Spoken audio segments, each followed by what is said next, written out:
नहमदुहु व नुसल्ली व नुसल्लिमु अला सय्यदिना व मौलाना मुहम्मदिन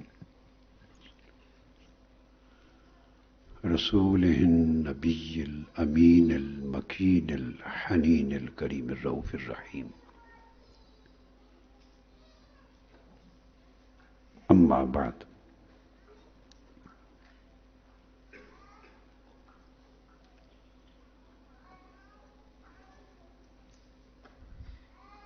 बिस्मिल्लाहिर्रहमानिर्रहीम।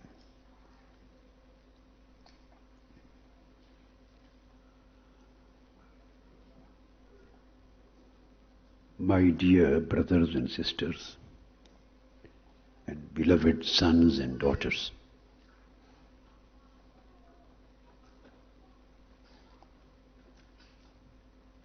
Alhamdulillah Ta'ala, by the grace of Almighty Allah, we discussed yesterday the subject of Rihla Wal Hijra.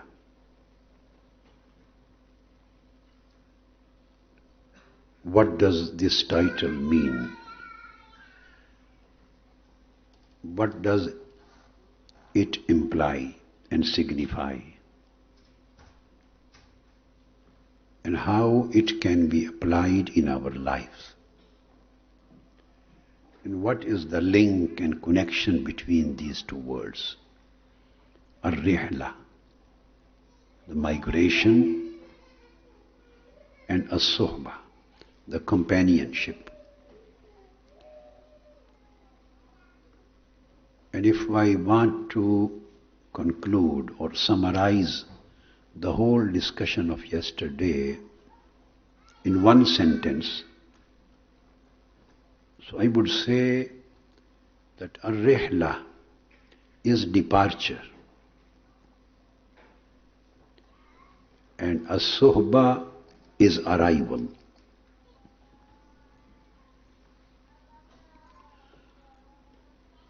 Keep in your mind that there can be no arrival without departure.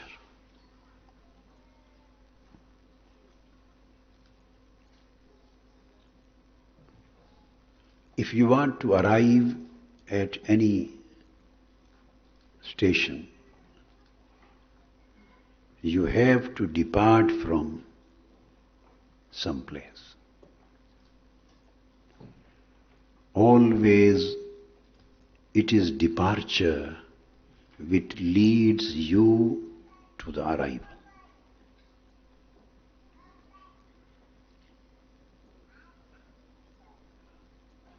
Departure, if it is real departure, it has a guarantee in itself of union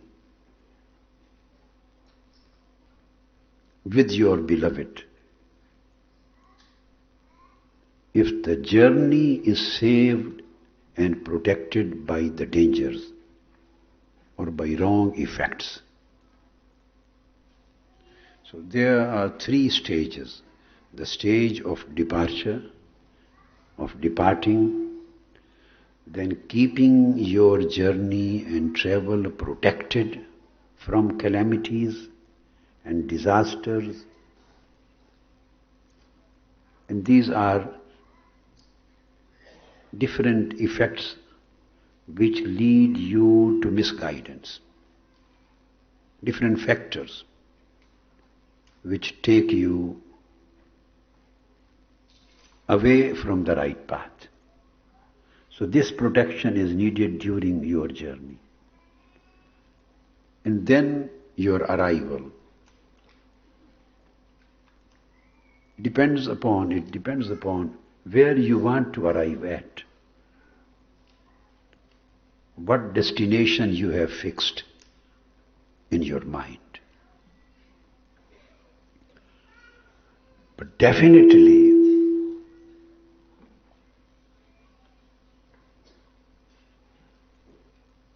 arrival is possible without departure. That's why as-sohba, the arrival, depends upon the real rihla, real departure. Sometimes departure, migration, traveling does take place, but sometimes it is from lower state towards higher state. Sometimes is other way around. The departure and traveling takes place, but from a higher state to a lower state. The second kind of departure, from a higher position to a lower position, had already taken place in our life. In every single soul.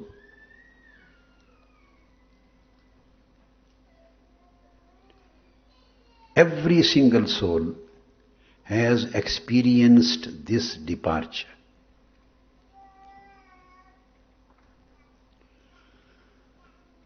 But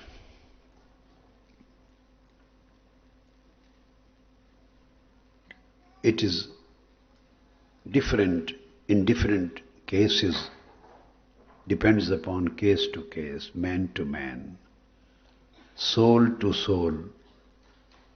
Some souls realize it and some are unaware of that loss or that damage which occurred in the form of the first departure, which was from the higher stage to the lower one.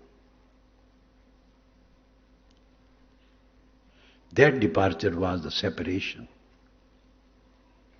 Now I have ended up the first subject. Now the second subject is starting.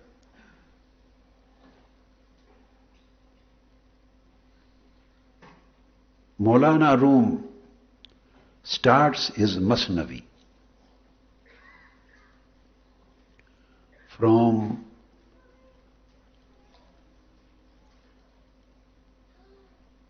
the point of this departure and this separation.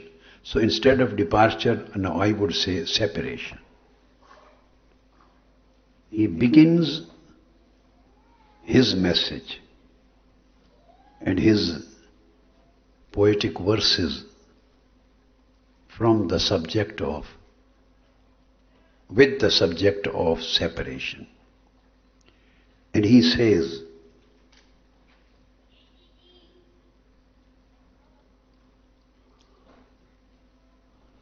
how would you like, just I should read some couplets just in a common way or little bit like the itikaf style? Huh?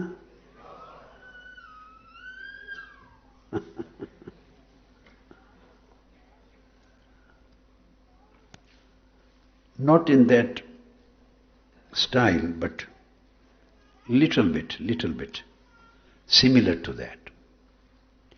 So Maulana Rum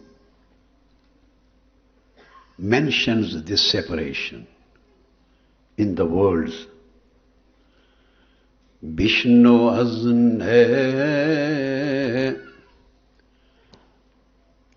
kyun hikayat me kunad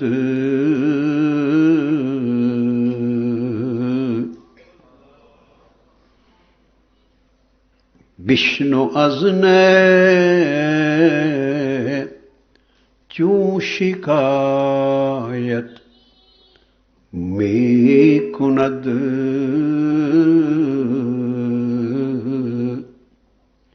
was judai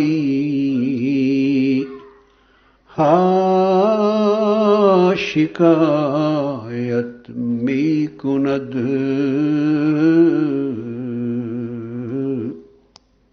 He says, Bishnu azne chu hikayat mi kunad.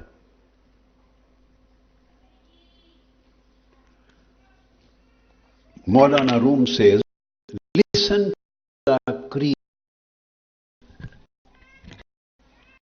listen to the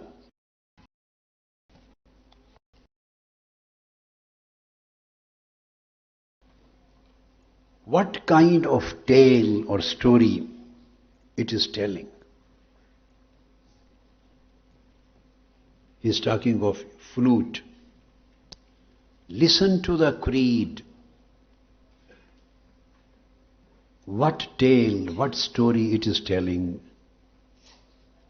and what kind of separations it is complaining.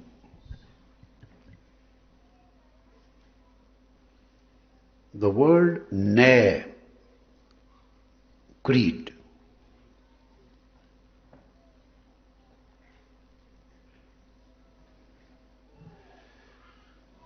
it has been used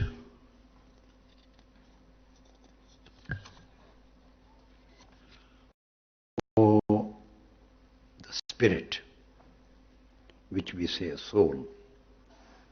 These two words are used for same. Some people use the word soul for ruh. Some people used the word spirit for ruh and soul for nafs. But mostly both words give the same sense. It is commonly understood when we say. So if we say soul, it means spirit.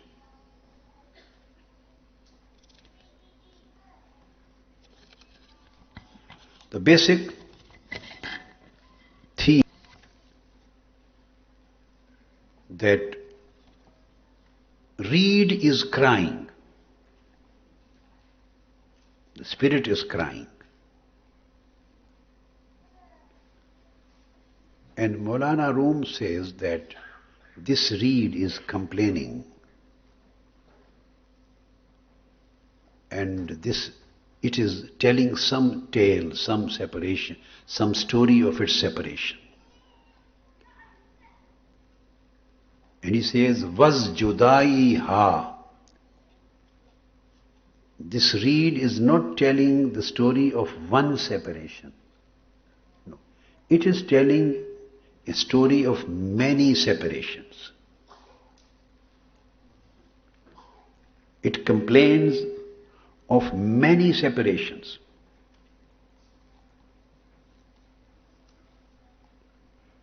The question is, what are those separations? And how many separations are it has gone through, and about which this reed is complaining? How many separations?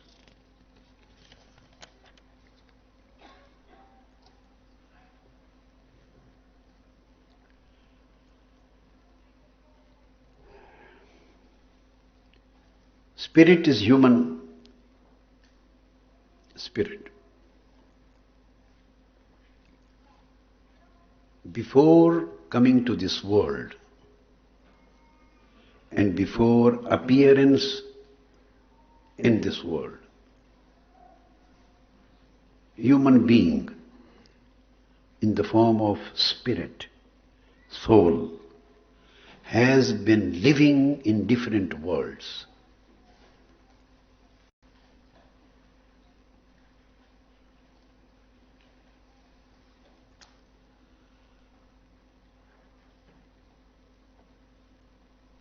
The birth of humans, when we are born in this world, this birth is not the beginning. This birth is not the beginning of human life.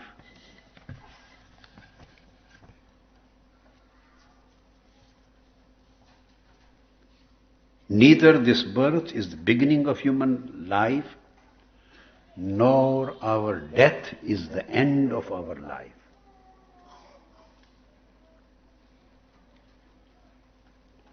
I would say that death in the same way is not end of our life as the birth is not beginning of our life. We are the people, we are the ones who are living in this world of bodies, world of humans, material world. And we are just aware of the happenings and occurrences and existences of this world. This world is our beginning and this world is our end. This is a big mistake which is keeping us away from the ultimate truth.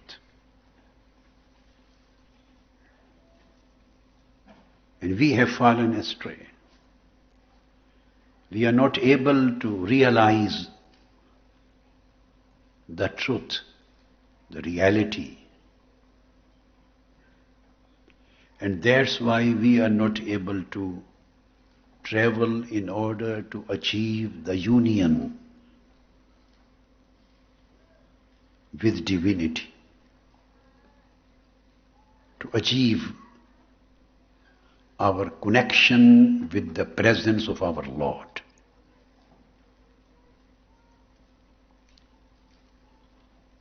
And we are unable to receive the reflections of His beauty in our inner selves. Because for us, this world is everything. We can't see beyond it. We can't see behind our birth, and we can't see beyond our death.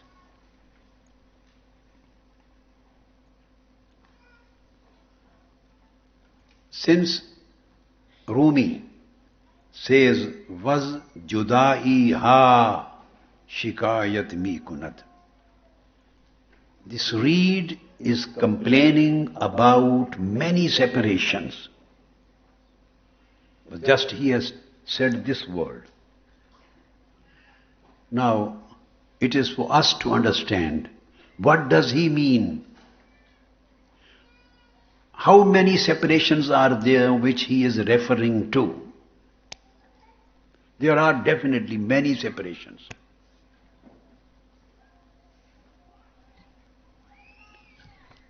The first of the separation is the separation from the realm of angels, angelic realm, angelic world. That is Alamul Malakut. Before coming to this world, human being in the form of his spirit was living in the world of spirits, in the world of angels. And that world of angels is also known as Alamul Amr, the world of divine command, because the divine command of Almighty Allah is received in that realm. That's why it is known as realm of command. And another name has been given to this world, and that is Alamul Ghaib, the world of unseen. Because that world where angels live, where spirits live, the alam which receives the command of divine command of Almighty Allah, that is Alamul Ghaib. It is unseen because it is beyond our perceptions. It is beyond our perceptions. Since it is beyond our perceptions, so it is beyond our conceptions. You know, I have mentioned in many lectures, maybe in Urdu lectures, I don't remember I could get any chance for discussing this subject in any English Twinning English audience, do you remember? But Majalis-ul Ilm and certain other Urdu lectures I have been discussing. Our concepts are totally based on our perceptions. Perceptions are the outcome of the functions of our senses, of our organs. We see, and eyes, this seeing, send a message to our mind, brain. We hear, a message goes to our brain. We smell, a message goes to our brain. We touch, and the message goes to our brain. We feel, a message goes to our brain. We taste, a message goes to our brain. All these sensual organs are always sending the messages, these perceptions go to our brain. Brain is a factory. It has different functional departments. They have different functions. They receive the voices, they receive the meanings, the images, they retain, they connect them together. Finally, they produce a final product. So there is a whole system working there. When after our perceptions are organized, so the organized perception becomes conception. So conception is always based on perception. There can be no proper conception without perception. Whatever the scientific research say, it also starts its journey. The scientific research starts its journey from observation. It is a perception, observation. Then the scientist continuously goes through many processes. Experimentation and experiments. Finally he achieves the stage of theory, hypothesis, then stage of theory. Then after long time, after the conformity and consolidation, when in all experiences and experiments he received the same, then he achieved the stage of law. So science, whatever law science gives to us in any particular matter, this is law of motion, this is law of gravitation, this is relative gravity, whatever the science is giving to us, it always has undergone through lot of experiences based on perception. The foundation is perception. Doctors prescribe you their diagnosis, their diagnostic science, their prescription, everything is based on perception, symptoms. Then blood tests, then MRIs, everything is based on observation, perception. It is perception which takes you to certain conception, to certain realization, and it becomes a knowledge. So our whole knowledge is based on perceptions which are created by our senses. So conception are based on perceptions. Whatever cannot be perceived, and it was never perceived, and it is not perceivable in its nature, we won't be able to perceive any time, which is beyond our perceptions, so we will never be able to conceive it properly. Our problem is that we want to create the conception about the realities which are beyond our perceptions. We want to conceive, we want to understand, we want to make a concept, we want to give an opinion, to develop our idea, our faith, based upon our experiences, our knowledge, based on perceptions and based on whole material experiences of material world. So that's why that world which is beyond perceptions and conceptions, that is known as Alamul Ghaib, the world of unseen. So there is one separation which has been experienced by human soul. There was a time when human being, human, in the form of its soul, used to live in that alamul ghaib. Before he was sent down, or it was sent down to the womb of its mother. Before it appeared in this world. So that was its nuzul, its revelation. So before that, he lived unimaginable long time. One cannot imagine how long time of its stay was. He stayed there for maybe millions and billions of years. Allah knows better. So the human being developed his companies over there. They were his fellow beings. Angels used to live there. The arwah of Anbiya, Awliya and human beings used. Arwah are nur. They are light. They used to live there. They were these two creations, men. And then there were tasbihat, glorification of Almighty Allah. All the time there were sounds of takbir and tahleel and tasbih and istighfar.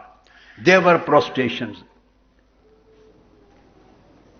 There was invocation of the names of Almighty Allah. And they used to receive the commandments of Almighty Allah. And this was the world of purity. There was no impurity in that world. So then there was no humanly desires related to our material or physical body. There were no lusts. There were no greeds. There were no hatreds. There was only love. There was no narrowness. There was just openness. There were no crude people. There was no anxiety. There was no depression. There was no problem. There was no anger. There was no jealousy. There was no arrogance. There was no hypocrisy. There was no lying. All bad habits which human soul has seen, has experienced after coming into this world. This soul has never experienced these kind of bad traits in that world.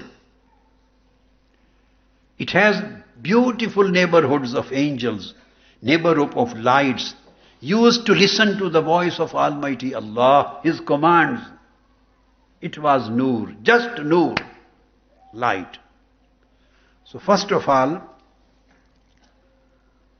and this world had beautiful, pure relationships, beautiful and pure neighborhoods, beautiful and pure friendships, beautiful and pure sounds, beautiful and pure lifestyles, beautiful and pure closeness of Almighty Allah. And this soul was absorbing the light, divine light of Almighty Allah's attributes in itself. It was absorbing, receiving the lights.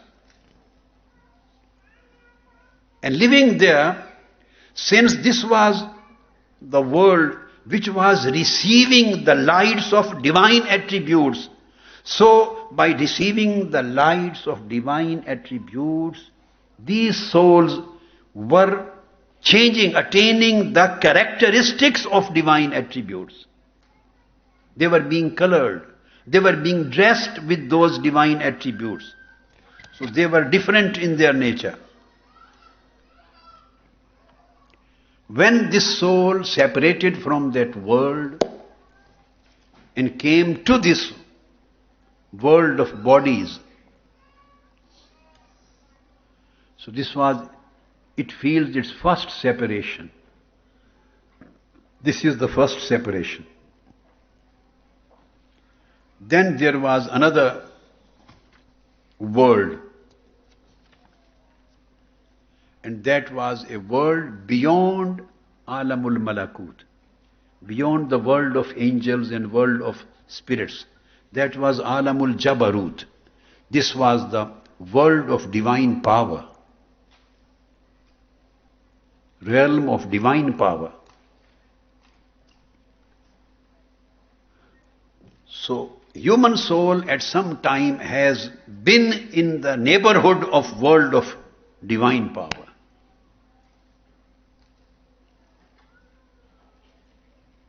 And this world of divine power means this was the world of the divine names of Almighty Allah. The lights of the names of Almighty Allah. And the lights of attributes of Almighty Allah. Anwarul Asma'il Ilahiyya. Lights of the divine names of Almighty Allah. Anwarus Sifatil Ilahiyya. Lights of the divine attributes of Almighty Allah.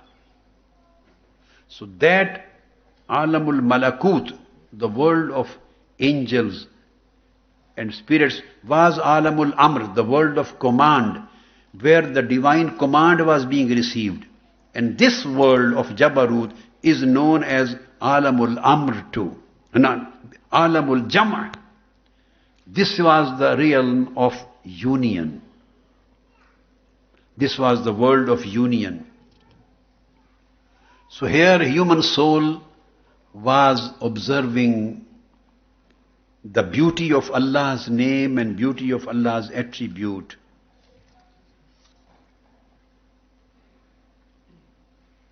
And this, beyond this Alamul Amr, the world of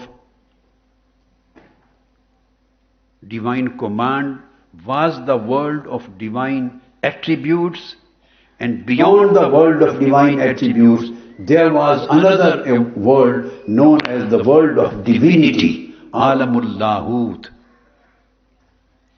This was the realm of divinity. This was the world where Allah's command was coming from.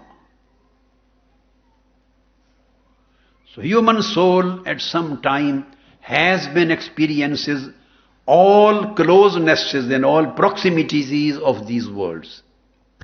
So human soul, before coming to this world, was acquainted with the love of Almighty Allah's command, with the love of Almighty Allah's divine names, with the love of Almighty Allah's divine attributes, and with the love of Almighty Allah's divine power, and the love of divinity and the lights of divinity. This soul, human soul, had received the part of all these beautiful qualities and characteristics and lights and influences in it. That's why it was and it is pure of every kind of greed, and pure of hatred and jealousy, and pure of rivalry and arrogance, and pure of grudges, and pure of physicality, pure of human lusts. Then what happened? Almighty Allah says, لَقَدْ خَلَقْنَا الْإِنسَانَ فِي أَحْسَنِ تَقْوِيمٍ. Indeed, we have created man in the best of the constitution, in the best of the form and manifestation. That was the best constitution and creation of man, which we have already talked about. Then it is the same thing has been mentioned in the Holy Quran. ثُمَّ رَدَدْنَاهُ أَسْفَلَ سَافِلِينَ. ثُمَّ رَدَدْنَاهُ فِي أَسْفَلَ سَافِلِينَ. Then we sent it down to the lowest, lower of the lowest. Human souls coming down from that upper levels to this world, these are the separations. These are the separations. And same thing has been mentioned in Holy Quran. One you have already listened, that The human being was created in the best of the forms, then it was sent down, this form was sent down in this world, this lower world. But at another place it is stated in Holy Quran, that is very interesting, very important point to be understood. One can say that how do we know that insan, the human being or human soul, was really living in that world or in those worlds? So this has been mentioned in Holy Quran. But normally we don't reflect it. It doesn't reflect in our mind. We don't concentrate on this point. It is stated in Surah Ad-Dahr, Surah 76, verse 1. It is stated in Quran, Hal ata alal insani heenum min ad-dahr, lam yakun shay'an madhkura. Surely there has passed over man a period of time. Almighty Allah says, indeed, a period of time has passed over the man, over the human being, when he was not a thing worth mentioning. Lam yakun shay'an madhkura. Almighty Allah has declared that a specific period has passed over the man, on human being, when he was a shay, he was a thing, but not mentionable. It means the man at that time used to exist. He was a thing. He was in existence. But shay'am lam yakun shay'am mazkura, but not mentionable. He was never mentioned at that time. Or nobody was, if he was not mentioned, it means that there was no one else to mention him.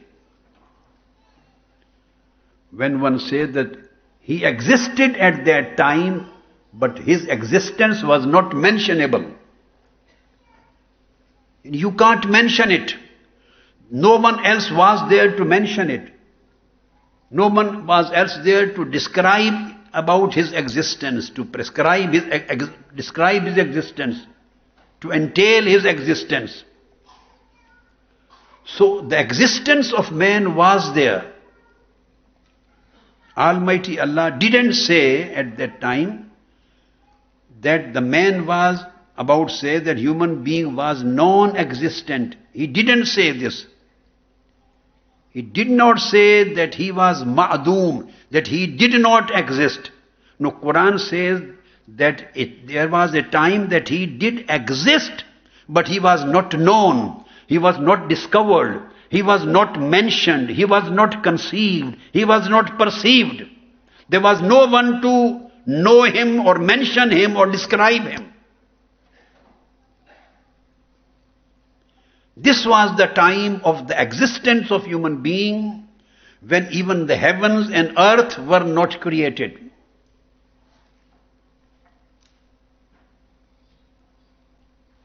He had already been, insan, the human being, had already been created by that time. And the human being had already come out of the state of non-existence. Before that, there was a state of non-existence. Everything was non-existence. Nothing existed at that time except Almighty Allah. So that was Al-Adamul Mahad. It was total non-existence except Almighty Allah. He was, and nothing else. But when he started creating the creation, he created the man not in the physical sense, not in the physical form. It was in the form of light. And Quran says that that was the time, Hal ata alal insan. And Almighty Allah has named him as insan, human. This title, the nomenclature has been given. That insan used to exist. He was in existence, but it was not mentionable. Nobody knew about its existence. So it means that this insan or human being at that time had come out of the state of non-existence. And he had been brought to the state of existence. Therefore, this was the time which passed on the human, on man. And this time was when he used to live in the presence of Almighty Allah. In the presence of Almighty Allah. That was Alamul Lahut or Alamul Jabarut.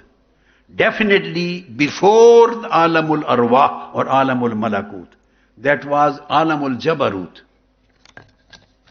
When human being was not mentioned. Now a question arises here.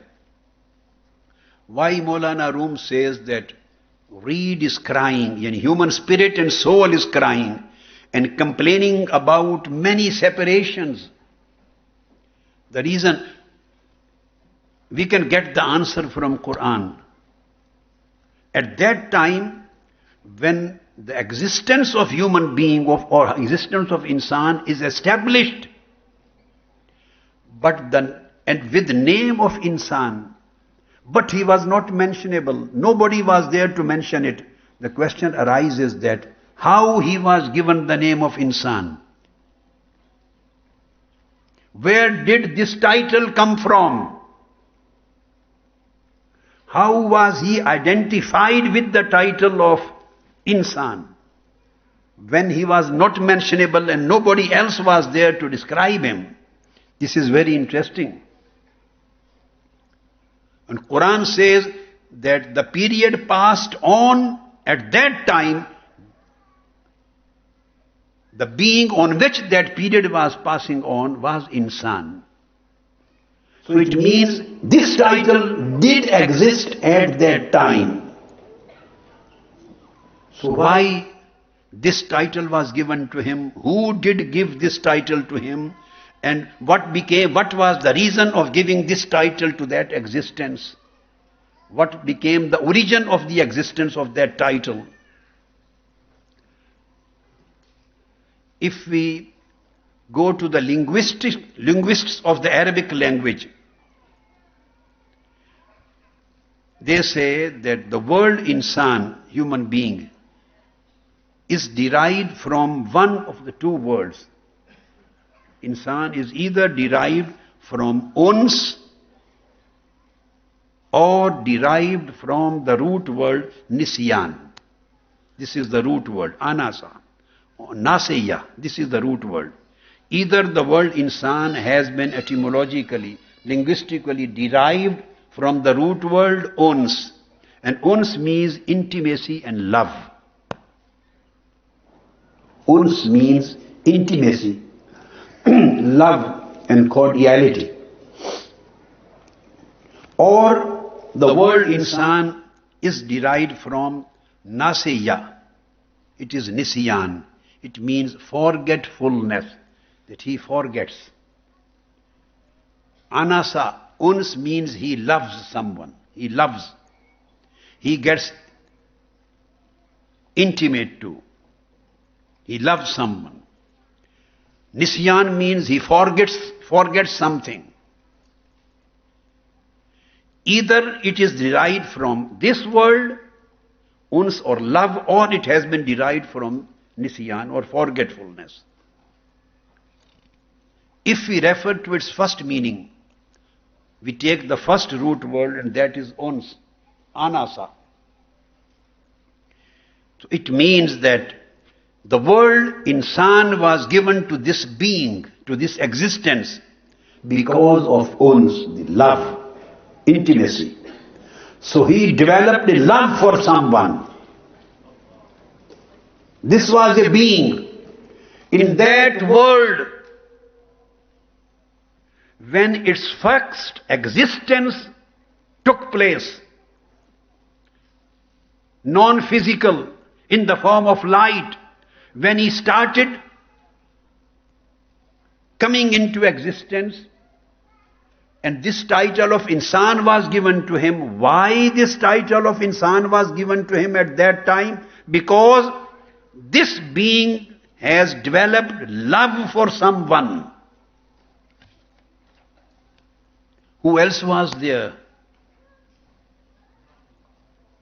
Whose love developed in this being? There was nobody else, because Quran says, Lam yakun shay'am madhkura. Only insan existed. And there was nobody else who could understand him, who could perceive him, who could conceive him, who could describe him, who could mention him. He was not mentionable. If he was not mentionable, it means there was nobody else to know him. If there was nobody else to know him, who would love him and whom would he love too? Whom would he love?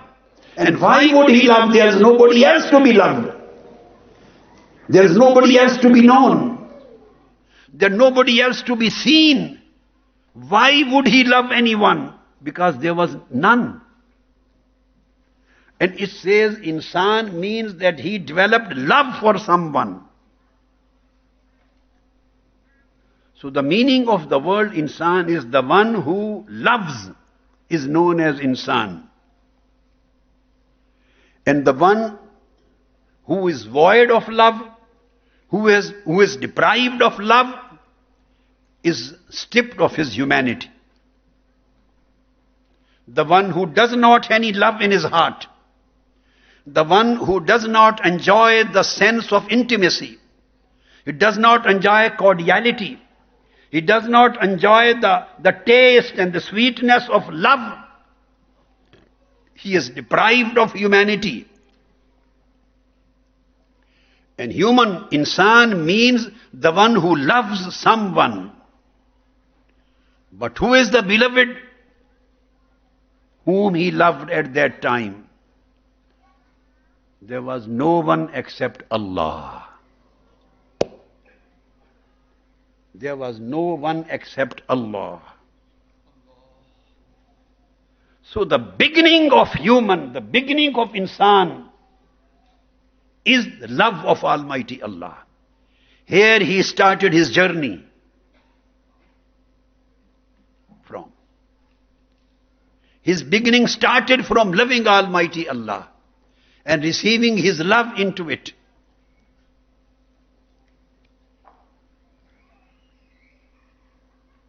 This is one meaning. So he started his life, the human being, insan, started his life in Alamul Jabarut, when nothing did exist, nothing was in existence, and insan came into existence. So he started his life from the love of Almighty, with the love of Almighty Allah. He got this intimacy to Almighty Allah. He got this nearness and closeness and proximity to Almighty Allah. So he received the lights of the love of Almighty Allah into it. Now coming to the second root word. If we consider that insan is derived from nasiya, from nisyan, it means forgetfulness. The insan is the one who forgets. This is the other meanings. So what did he forget which gave him the title of insan? Coming to the second meaning, second proposition, second option. Yes, we take it too, that the forgetting is inbuilt in loving. The more you develop the love, you keep on loving someone, and the love keeps on increasing in you. When the love achieves the stage of its climax. The climax of love is that you start forgetting every other thing except the beloved. So love includes forgetfulness. Loving and forgetting, they go side by side. The more your love increases, the more you get focus on your beloved. This is the message what Maulana Room says, and I am explaining. He used the word Judai ha. This reed, the spirit is crying and complaining of many separations. Now it's up to us to understand. Maulana Room stops. He doesn't go into the detail. He said, there are separations. And this reed is crying of how many separations. Now, it is the responsibility of the reader, or at least the explainer or interpreter, his responsibility to explain what kind of separations Maulana Room has referred to. So there are separations of different worlds. And in the end, as I mentioned, that the biggest separation and the biggest sadness for the spirit is in fact the separation from his Lord. The separation from the presence of Almighty Allah's presence.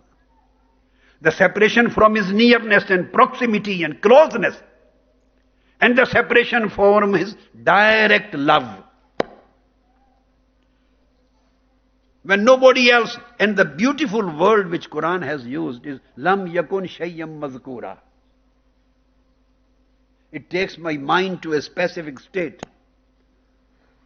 One explanation I have already given, that human being was in existence and there was none else existed to know him, to understand him, to describe him and to mention him.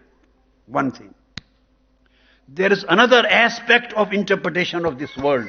Lam yakun shayyam mazkura. That there was none else. If there was none else, it means it was complete seclusion. Complete seclusion. Just there was the beloved and the lover. And there was no in between. There was none else to disturb. None else to interfere with concentration. None else to interfere with this relationship of love. None else to disturb the meditation. None else to disturb the contemplation. None else to disturb the attraction. None else to disturb the attachment. None else to disturb the union. Just insan at that time was united with the presence of Almighty Allah. And he was just focused on a single point, and that was the love of the Lord. So this is the basic separation why he is crying for, that he has been separated from that secluded position. That was a time of retreat. That's why the itikaf has been given in Islam. And the retreats, spiritual retreats have been prescribed in Islam. That's why Sayyidina Musa alayhi salam, the Moses went on Tur, on the top of the mountain to have retreat for 30 nights. And when he enjoyed, it was extended up to 40 nights. And that was the result and effect of that retreat, that seclusion. When there was no one else between the lover and the beloved. No one else. Then this was the effect of that seclusion, the 40 days of retreat, that then he was able to say, Rabbi arini anzur ilayk. My Lord, now unveil this curtain. After sitting in seclusion in your proximity, when nobody else is between us, now I feel like to see you, your beauty, your light. So remove the curtain so that I may look at your beauty. He didn't say I may look you. The lovers, this is against the manners of love. This is against the manners of love to say, the lover would say, oh my beloved, I want to see you. No, no, this doesn't suit to the manners of love. He should say, I want to look at your beauty. I want to look at your countenance. I want to look at your light, your countenance, your beauty. That's it. Don't go beyond that. दूर बैठा गुबारे मीर उससे इश्क बिन ये अदब नहीं आता. So this is reverence. These are the manners of love. Manners in speech, manners in deed, manners in behaving, manners in sitting, manners in walking, manners in connection, even manners in looking. The lover can't see eyes into eyes with beloved. If you can see eyes into eyes, your love is still imperfect. So he said, Rabbi arini anzur ilayk, I can see towards your beauty. And still he said, Lan tarani, I am ready to show you, but you won't be able to look at my beauty. I don't say no, but you won't be able to look at my beauty. So look at how he is caring, the beloved, how much the beloved is caring of his lover. He says, you won't be able to look at my beauty. It will be difficult for you. It will be troublesome for you. He doesn't want to put his lover in troubles. This is how the beloved cares. So these are the separate. Then we will lost in different streets. I don't want to get detract. So I was saying that first root word is ons. So the insan is known as insan. Insan means human because he loves the Lord Almighty. Other word is nisyan, nasiya. And nasiya he is known because when he developed his love and his love becomes perfect or increases up to certain level, goes to climax, then he starts forgetting everything except the beloved, except the commands of beloved, except what the beloved likes. So insan became the lover and the forgetter at the same time. So when his love developed up to the climax, then he forgot everything except Almighty Allah's beauty and His remembrance and His invocation and His glorification and His proximity and His nearness. He forgot everything else. So the meaning of forgetfulness, nasiya, it has again two aspects. One is this. This is higher aspect. This is connected with the climax of love. This is connected with the first meaning. But there is another dimension of the second meaning too. The second meaning has two different dimensions. One, as I have mentioned, it is connected with the first meaning that forgetfulness emerges out of love. Forgetfulness emerges out of love. And the second dimension of the same meaning of forgetfulness is in our lower side that we are experiencing today. And that is that we used to love Him and we forgot everything except Him. That was the climax of our soul. Now the second dimension is that when we were revealed to this world, when we were sent down to this world, and we appeared in this world as the physical insan, physical human being, we started forgetting our Lord.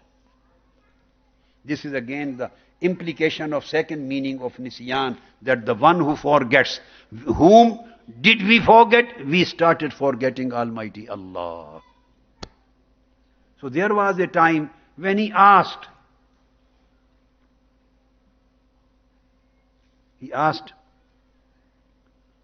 am I your Lord? Qalu bala. Alastu birabbikum? Am I not your Lord? So every single soul heard this voice. And the Spirit now the spirit in the form of reed, which is crying, he says, I still listen those words. And sweetness of that voice is still in the ears of my heart. If I close my eyes, I can still imagine the beauty of those lights. If I close my heart, I can still hear the melodies of those beautiful words. Alastu bi rabbikum qalu bala. Am I not your Lord? You see how he used to talk to them directly, one to one. Am I not your Lord? Every single soul replied, why not? Yes, our Lord, you are. These were how the souls used to listen to him and used to speak with him. Now after coming to this world, this reed cries and complains about those separations. Those separations. And we have started forgetting Almighty Allah. So this is the second implication. Since human being was given the physical appearance in this world, the world of bodies, and this world contains the specific traits. And these traits of this material or physical world are conflicting with the traits of the world of spirits and angels and worlds of divine commands and worlds of divine attributes and worlds of divine names and divine lights. There is total conflict and contradiction between the traits. Therefore, when we get indulged in these desires and these lusts, we started forgetting him. We started forgetting his love. We started forgetting his obedience. We started forgetting his glorification. We started forgetting his closeness. We started forgetting to being submissive to his commands. We started forgetting the state of purity and we started becoming impure. We started the state of generosity. We started becoming stingy. We started forgetting the state of forgiving. We became something else.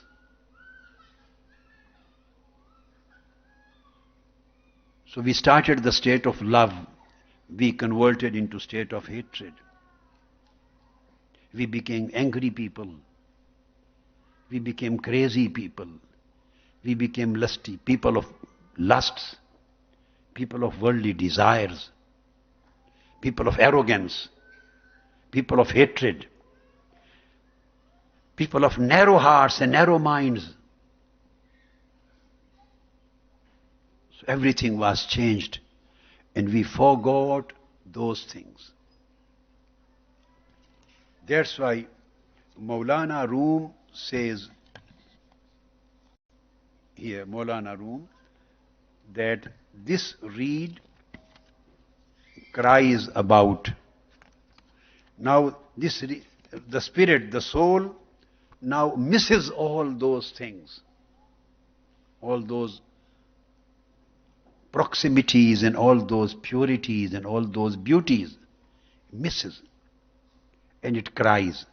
And Maulana Room says, Vishnu, just listen why this reed is crying. Why this spirit, this soul in your body is crying. And what kind of separations she is remembering, it is remembering, and she is missing. I mentioned once this Urdu sher of Akbar Ilahabadi. When he says, just describing these kind of things, Kuch na pooch, eh hum nashe man. Mera nashe man tha kahan. Kuch na pooch, eh hum nashi. Don't ask me, oh my companion. Don't ask me, oh my friend, my beloved friend.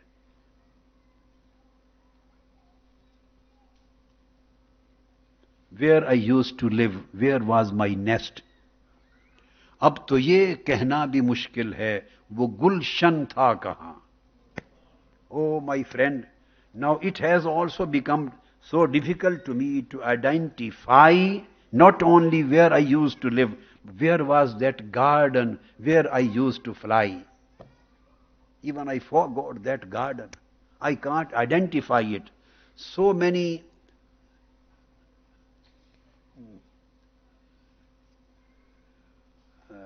different steps of distances have come, layers of distances, layer of lusts, layers of physical world, and different tears have come in between myself and my old homeland. I can't recognize and identify, and even I can't remember where I used to live. Where was that garden? I forgot everything. So this was the first, you can say, couplet of Maulana Room, the first couplet of Maulana Room. And why this thing has happened? This thing has happened because when Almighty Allah sent us to this world, He provided us with two potentials. Since He decided to send us in this world, so we have to live here. So He made us from dust, from fire, from water, from air, and all those elements of this world. He comprised us from these things, and chemicals through which the human is constituted. And all those chemicals come out from these kind of atoms. All these atoms and constituent ingredients of our physical body and our chemical constitution. All these elements have specific qualities, specific properties, their chemical properties, their biological properties, their characteristics. From them, morals are emerging, morals and ethics, and our temperament, and our moods, and our qualities emerge out of these qualities, our characteristics. And these things have become our aada. These things have become our aada. This is our habit, or this is our approach to life. This is aada, habit. This is our approach to life. Common, usual approach to life is known as aada. It's our habit. And at the same time, He gave another thing, He put another thing in our inner self, and that is irada, intention. That is intention of spiritual research, spiritual search. Still there the search He has put it, the candle of search is still inside. This spiritual search is known as irada. Irada means potential to find something, intention, resolution to, our resolve to find something. That is irada. So we are combination of ada and irada. We have a usual approach based on the worldly habits, and in our inner self we have a potential that is our spiritual search, which listens like the reed, which listens the voice of heavens, and which tries to find out the reality, the ultimate truth. That's why we are combination of two, our body and our soul. Body comes from this material world. Souls come from heavenly world. And Almighty Allah has stated in Holy Quran, referring to the creation of man. فَإِذَا أَعُوذُ بِاللَّهِ مِنَ الشَّيْطَانِ الرَّجِيمِ فَإِذَا سَوَّيْتُهُ when I will create the man, when I will constitute the human body with all elements, I will constitute and I will create a balance and I will perfect it. وَنَفَخْتُ فِيهِ مِنْ رُوحِي, then I will blow my spirit in it. Then I will blow my spirit in it. فَقَعُوا لَهُ سَاجِدِينَ. O angels, then you have to prostrate, bow down for him. Prostrate yourself for him. So Almighty Allah mentions two things. One is Savvaituhu, is referring to our chemical or physical or material constitution of our body. And Nafakhtu fihi min ruhi is referring to our spiritual nur and light. So Almighty Allah, the irada inside the spiritual search, it entails the abandonment of the usual approach of life, and that is ada. There is a conflict between the two. Ada wants something else. Irada wants something else.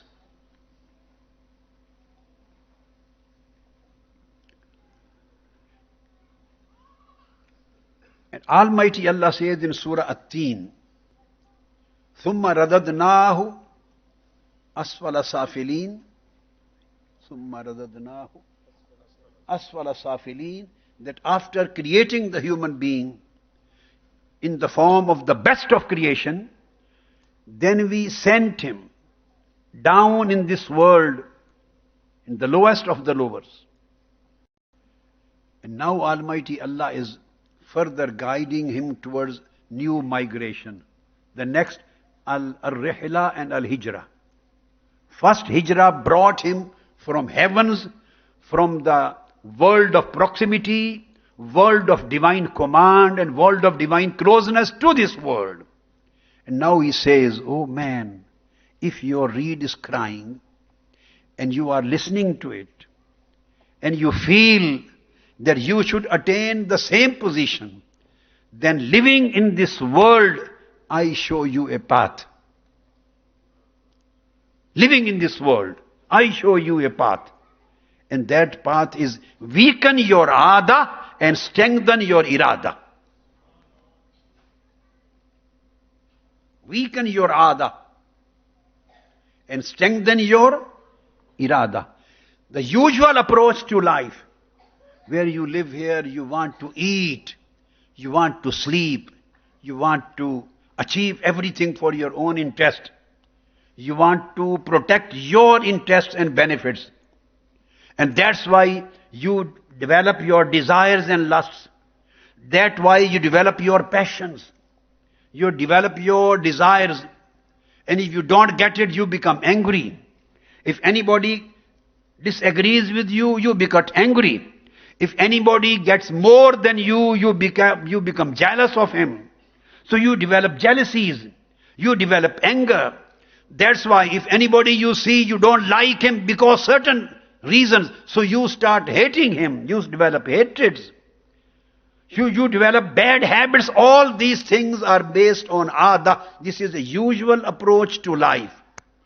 And this is based on your lower self. Weaken this ada. Bring all these desires and abilities and characteristics under control and weaken them. Bring them into a discipline, weaken them and develop and strengthen the irada in yourself. And irada is the spiritual search of that lost reality, your lost station which you are missing and you are crying about. And in Surah At-Teen it is said, ثُمَّ رَدَدْنَاهُ أَسْفَلَ سَافِلِينَ. All those were sent to this lowest world. إِلَّا الَّذِينَ آمَنُوا وَعَمِلُوا الصَّالِحَاتِ فَلَهُمْ أَجْرٌ غَيْرُ مَمْنُونَ. In spite of living in this world, you have still a way to get united with the world of Almighty Allah's beauty. So this distance can be converted into nearness. if you go on the path of piety and piousness, if you go on the path of self-vigilance, and start this path from awakening and self-vigilance, I will explain that. And leave these huzus, the luxuries, and confine yourself to fulfilling the hukuk, the obligations. If you start this struggle in your life, then you will feel that in spite of living in this world, you will start another journey back to the original station. At present, we are being ruled by an-nafsul ammara. We are being controlled by the lower self. Bismillah.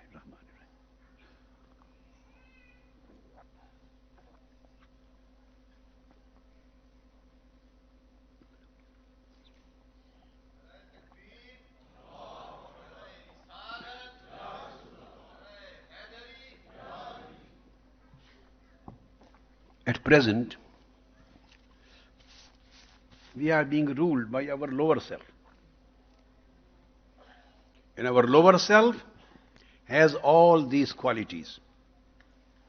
Lower self is the most powerful representative of this physical world. It has all these qualities of ignorance, being ignorant of the truth, being stingy, being greedy, being arrogant, being angry, being jealousy, being negligent, having bad morals, hating other people, lying. All these bad morals and habits are the characteristics of our lower self, and lower self represent in this material world. فَإِذَا سَوَّيْتُهُ, all these things are present in this lower self. We need another migration. As we mentioned, according to the title, that every sohbah or every arrival is followed, every arrival needs a departure. And every departure is followed by an arrival. This comes one after one after one. After every step, has to be a departure from this station. Then again, arrival at other station. Then again, departure from that station and arrival at other station. So this is a continuous travel. You are the travelers. You have to decide whether you want to stay in the world of lower selves, where you don't have nothing except the worldly benefits in front of you. And we are being ruled by the lower self. Or you want to migrate from it. Migration does not mean that you are leaving this world. Does not mean that you are getting out of your job. No. It doesn't mean that you are losing all your benefits of the life. No. You are still living in this world. You will enjoy your benefits, but you will fix limitations. You will balance your life. Still living in this world, you want to come out of the circle of the lower self and its attributes and its adat, its usual habits and approaches and its characteristics. When you start, illallazina amanu, except those who become truly faithful and perform good deeds and continue towards this destination, so they will get the rewards which will never come to their end. There will be endless reward. Endless reward would be a continuous upgradation till they reach the station of proximity of Almighty Allah. till they reach the station of the player of Almighty Allah. So this migration, if you want to listen the read, you want to listen the voice, the crying and complaint of your soul, and you want to listen to it, and you want to understand it, and then you want to regain those pleasures which our soul had been enjoying in the early days and early periods of its creation. When you don't need to leave this world and to send your soul back to Alam-e-Jabarut and then you will be able to enjoy. No. This Almighty Allah has blessed us here, that you can enjoy those pleasures while living in this world.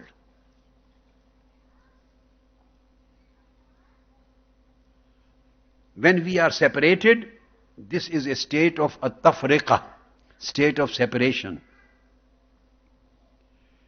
And living in the same world, when we get united with the presence of Almighty Allah, our batin, our qalb, our heart, our spirit, our soul, our intellect, our secret and our ultimate secret, all these five inner senses, when they get connected with the heavens, with the worlds of commands and worlds of beauty of Almighty Allah, when we get connected internally with those worlds, so this state of tafriqah converts or transforms into state of jam'ah, al-jam'ah. So there are two states. At-tafriqah, this is state of separation which we are living in. And in this world we can enjoy the state of al-jam'ah, state of union. This becomes al-wusla. So in this world we can enjoy the same. The same is stated regarding Holy Prophet sallallahu alaihi wasallam.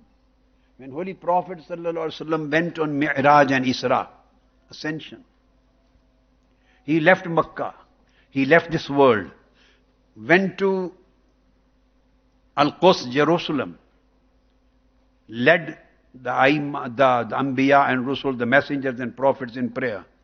Then he was ascended to the heavens. First heaven, second, third, fourth, fifth, seven, then beyond the heavens, beyond the arsh. Then he was taken to the presence of Almighty Allah. And all veils, curtains were removed. And he sat at a position, ثُمَّ دَنَا فَتَدَلَّى فَكَانَ قَابَ قَوْسَيْنِ أَوْ أَدْنَى. He became closer to Almighty Allah. Almighty Allah granted him with the honor of his closeness. And then they were so close and near that you can't imagine the nature of that nearness and proximity. So when Holy Prophet enjoyed that nearness and he tasted the pleasure of that nearness, when he came back to this world, again started his job and his function and his duty of propagation, of da'wah, of tabligh as a messenger. So he felt, and he felt missing those pleasures of thumma dana fatadalla fakana qaba qawsayn aw adna. And this missing, this situation created a burden on his heart. So he thought, oh my Almighty Allah, I am your duty bound. I have again restarted my work. But sometime I miss the pleasures which I enjoyed in that station of thumma dana fatadalla fakana qaba qawsayn aw adna. Almighty Allah said, Alam nashrah laka sadrak wa wada'na anka wizrak. O my Mahbub, O my Habib, my beloved, we have opened your heart. We have opened your inner self, your inner secret. Alam nashrah laka sadrak wa wada'na anka wizrak. And the burden of separation. And the burden of separation from that station of kana qaba qawsayn aw adna, which you are feeling and you are getting upset and sad, we convert your separation into union in this world. We remove your burden, and now you will remain in your function in this world, but you will enjoy the pleasure of remaining with me in that world. So when your inner self gets connected with that world, so your every single act for his pleasure on the right direction becomes an act of ibadah. It becomes an act of qurbah, act of closeness. It keeps you in the proximity of Almighty Allah. The only thing, you have to migrate from disobedience. You have to migrate from arrogance. We have to migrate from this, the lusts of this lower self. You have to sacrifice something in order to get something. We have to change our companies. We have to change our friendships. We have to change our priorities. We have to reschedule of our life. We have to restyle our life. We have to reprioritize our lives order. We are lost. We are lost in this world. And Satan, the devil has become our friend. This worldly lusts have become our friend. The passions of our nafs, the passions of our lower self have become our friend. The dunya, the worldly lusts, the passions of nafs, the lower self, and Satan. All we are in the companies of these three enemies. And there is a very big alliance between these three enemies against human being, against our faith, against our deed, against our conduct, against our behavior, against our purity. The shaitan, the worldly lusts, and lower self, passions of lower self, they are together in a form of an alliance. They are attacking from inner self and from outer self. And we are unable to defend ourselves because we have lost the pure companies. We have been deprived, we have deprived ourselves from those companies which would enable you to defend your faith, to defend your iman, to defend your amal and deed, to defend your conduct, to defend your behavior, to defend your inner self. Or you on your own, none of us on our own is in a position to defend ourselves, our faith and our inner condition against the alliance, the big attacks of the allied enemies, allied forces. The shaitan, the worldly lusts and the lower big enemies, manifest enemies, they are together. They are attacking on us. And we are busy in chats.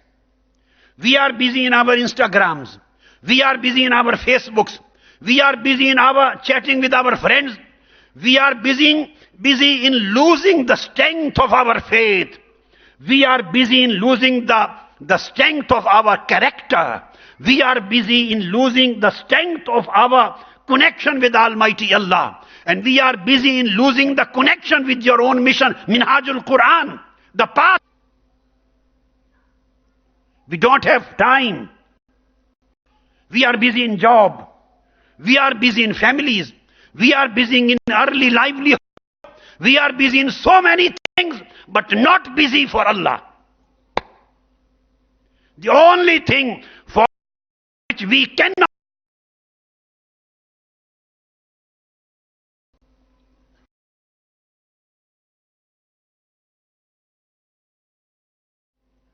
is to put our efforts to promote His message.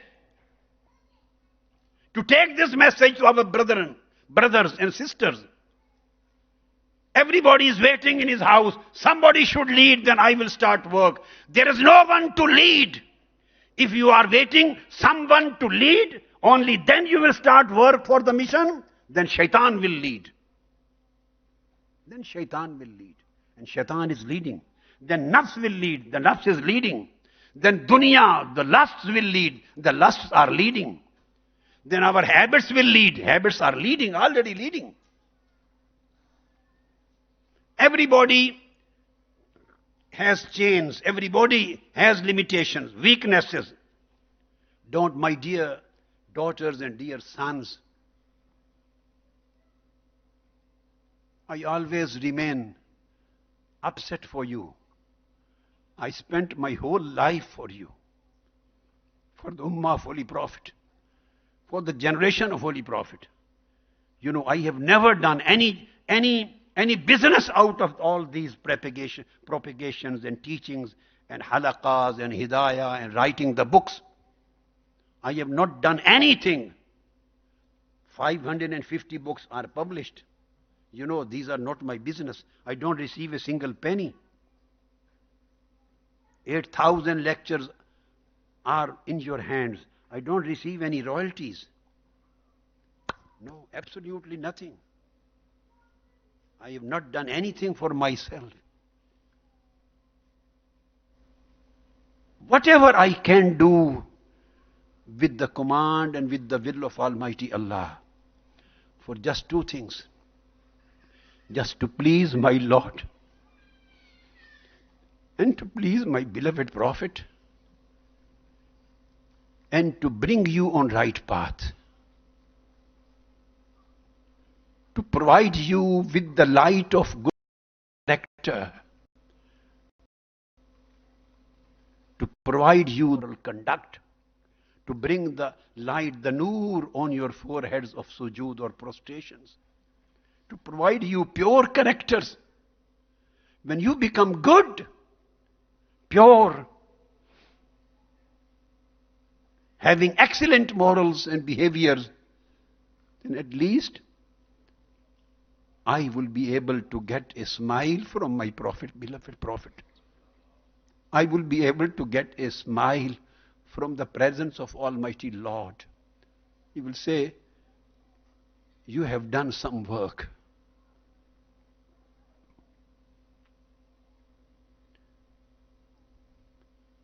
I'm living for you, for the sake of Almighty Allah. And if you don't respond, and you spend your days and nights and your lives in laziness,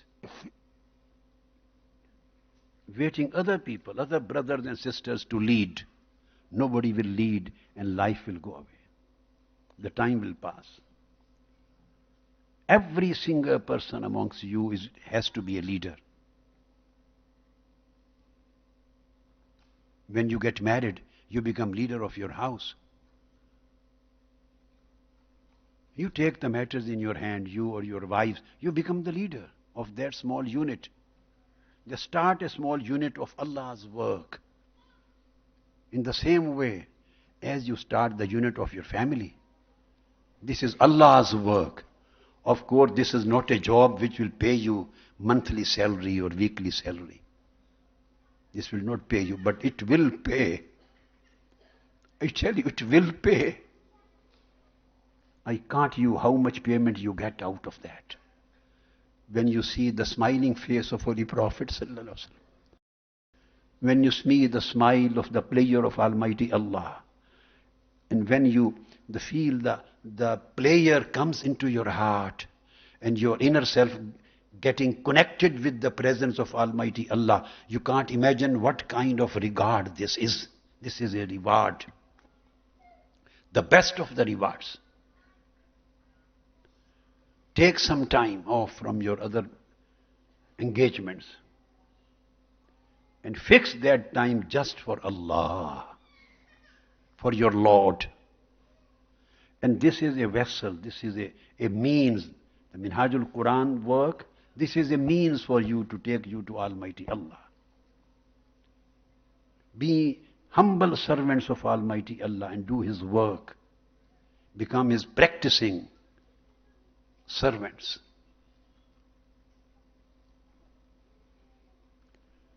When you will achieve the new companies, new companionship through, if you get, you're working, this itself is a companionship.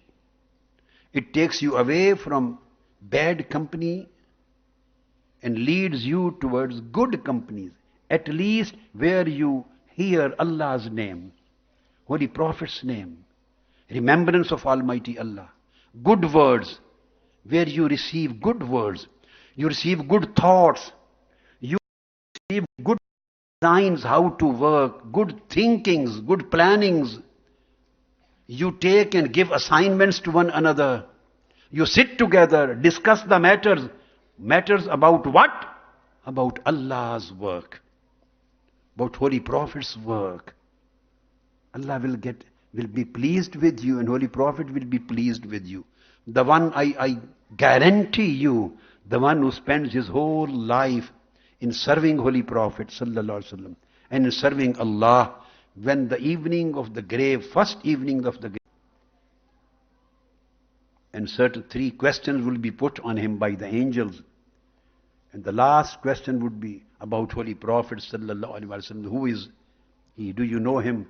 Then I guarantee, if you serve your whole life, spend your whole life in serving Allah and Holy Prophet sallallahu alaihi wasallam, Holy Prophet will answer on your behalf, saying to angel, don't ask him, ask me. He is my beloved servant. He is my sincere servant. He has been working throughout his life for me. He is my loyal servant. Just fix hours for every day. Fix some hours from every day of your life. Every day. And spend those hours just for the sake of Allah. Create your own job. Develop your libraries. Establish a halaqah with your few friends. Start the halaqah of Quran. Start teaching and discussing encyclopedia of the Holy Quran. Start the halaqah of Minhaj-ul-quran. Start the halaqah now, the new book Jami-ul-Ahkam is coming. Halaqah of Jami-ul-Ahkam. Start the halaqah of your own learnings, your own subjects about the kids, about the Allah's work. You have hundreds of ways and means you can develop. Start the halaqahs for tarbiyah. How to make new friends and few members of this delegation, new traveler of this path. How to make a new traveler of this path. How to make a new companion in this path. How to convince him. How to go there, approach him. Give him the message, get his response.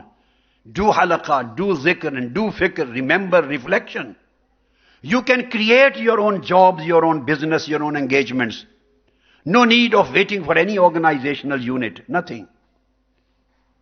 Every single person amongst you is under liability. Ud'u ila sabili rabbika bil hikmah. Every single person is a da'i.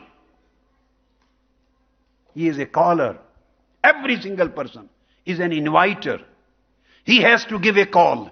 He has to invite the other. And while inviting, he has to look into himself that how much I am practicing about what I am inviting to. But this is a communication of your speech, your word and your deed. Your outer self, your inner self. You are responsible for this purification process of your life. Nobody will come to purify you. This is the companionship which you have already received. Sit down on computer or on TV. Every day listen a part of lectures. Read some books. Read the Holy Quran with translation, with tafsir. Read the books of hadith, other books which you like. Listen some lectures. Take points from that. Make your notes. Become the speaker. Transform it. Transfer it to other. Convey it to other. Whatever you learn every day, convey it to some other people. Sahaba, the companions and their followers used to sit down along with kids and used to read the hadith of Holy Prophet sallallahu alaihi wasallam. Somebody asked, what do they understand? They are small kids. He said, even they don't understand, at least I will remember. I am repeating my beloved Prophet's, esteemed Prophet's words, so I will remember them. I will be able to learn them. So you have to create your own activities and assignments. So come out from the circle of nafsul ammara. This is the control of nafsul ammara, the lower self, ill-commanding self.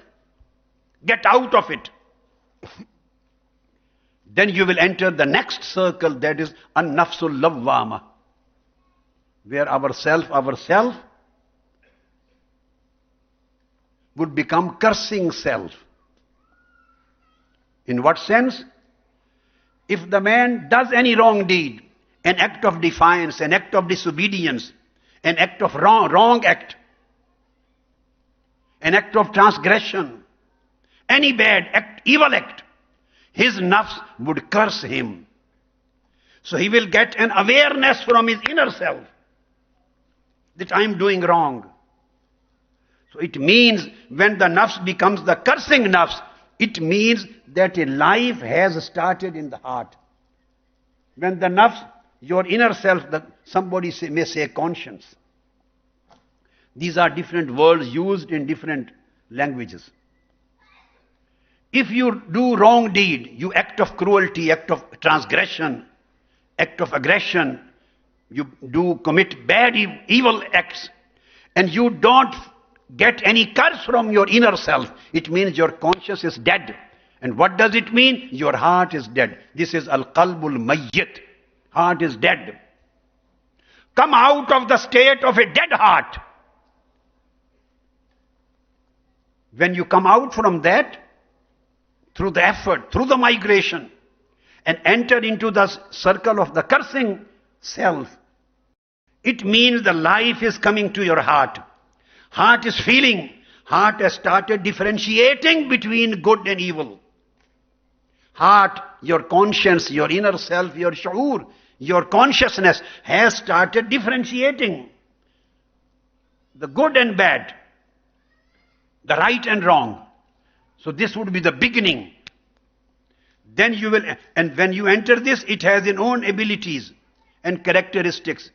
If you keep on struggling on your migration, on your journey towards union of Almighty Allah's presence, if you keep on struggling, then you will enter into the third circle.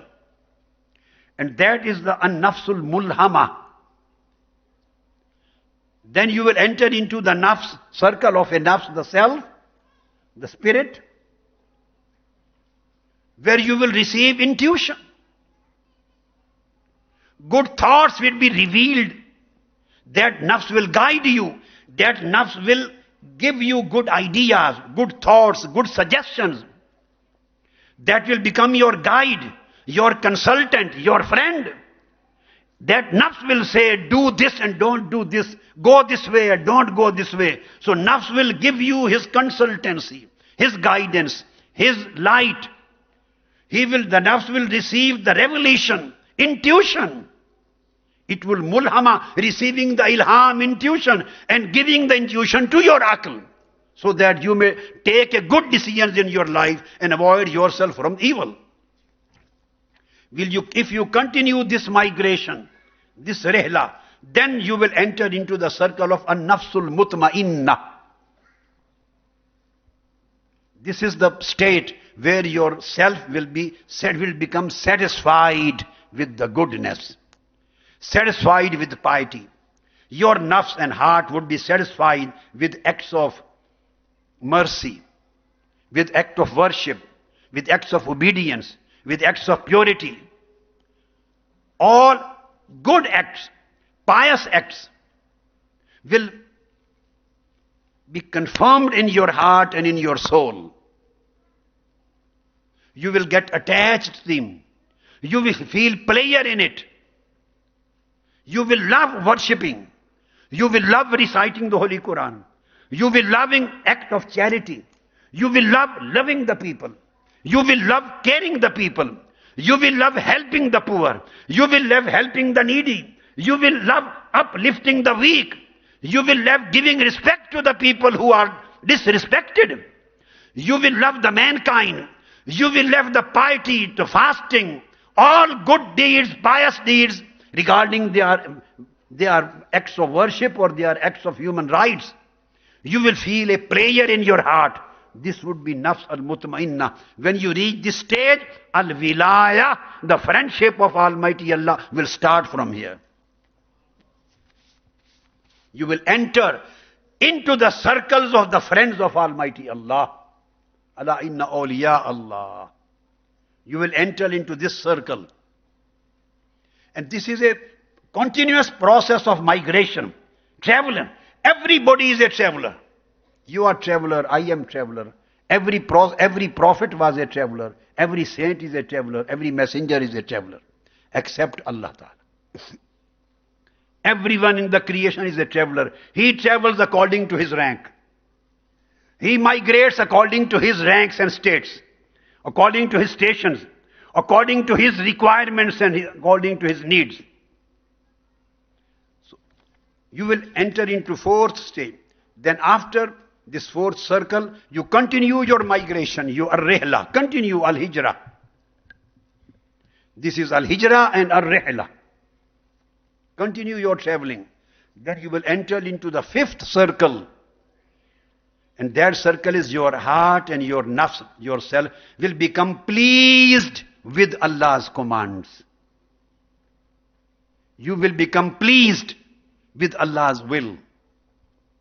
Then you will wish whatever Allah wishes. You will be happy whatever Allah commands, wills. Now you will become distant from that nature where the man wishes, oh my Lord, I wish this. Maybe he wishes something else. No, now this duality is removed.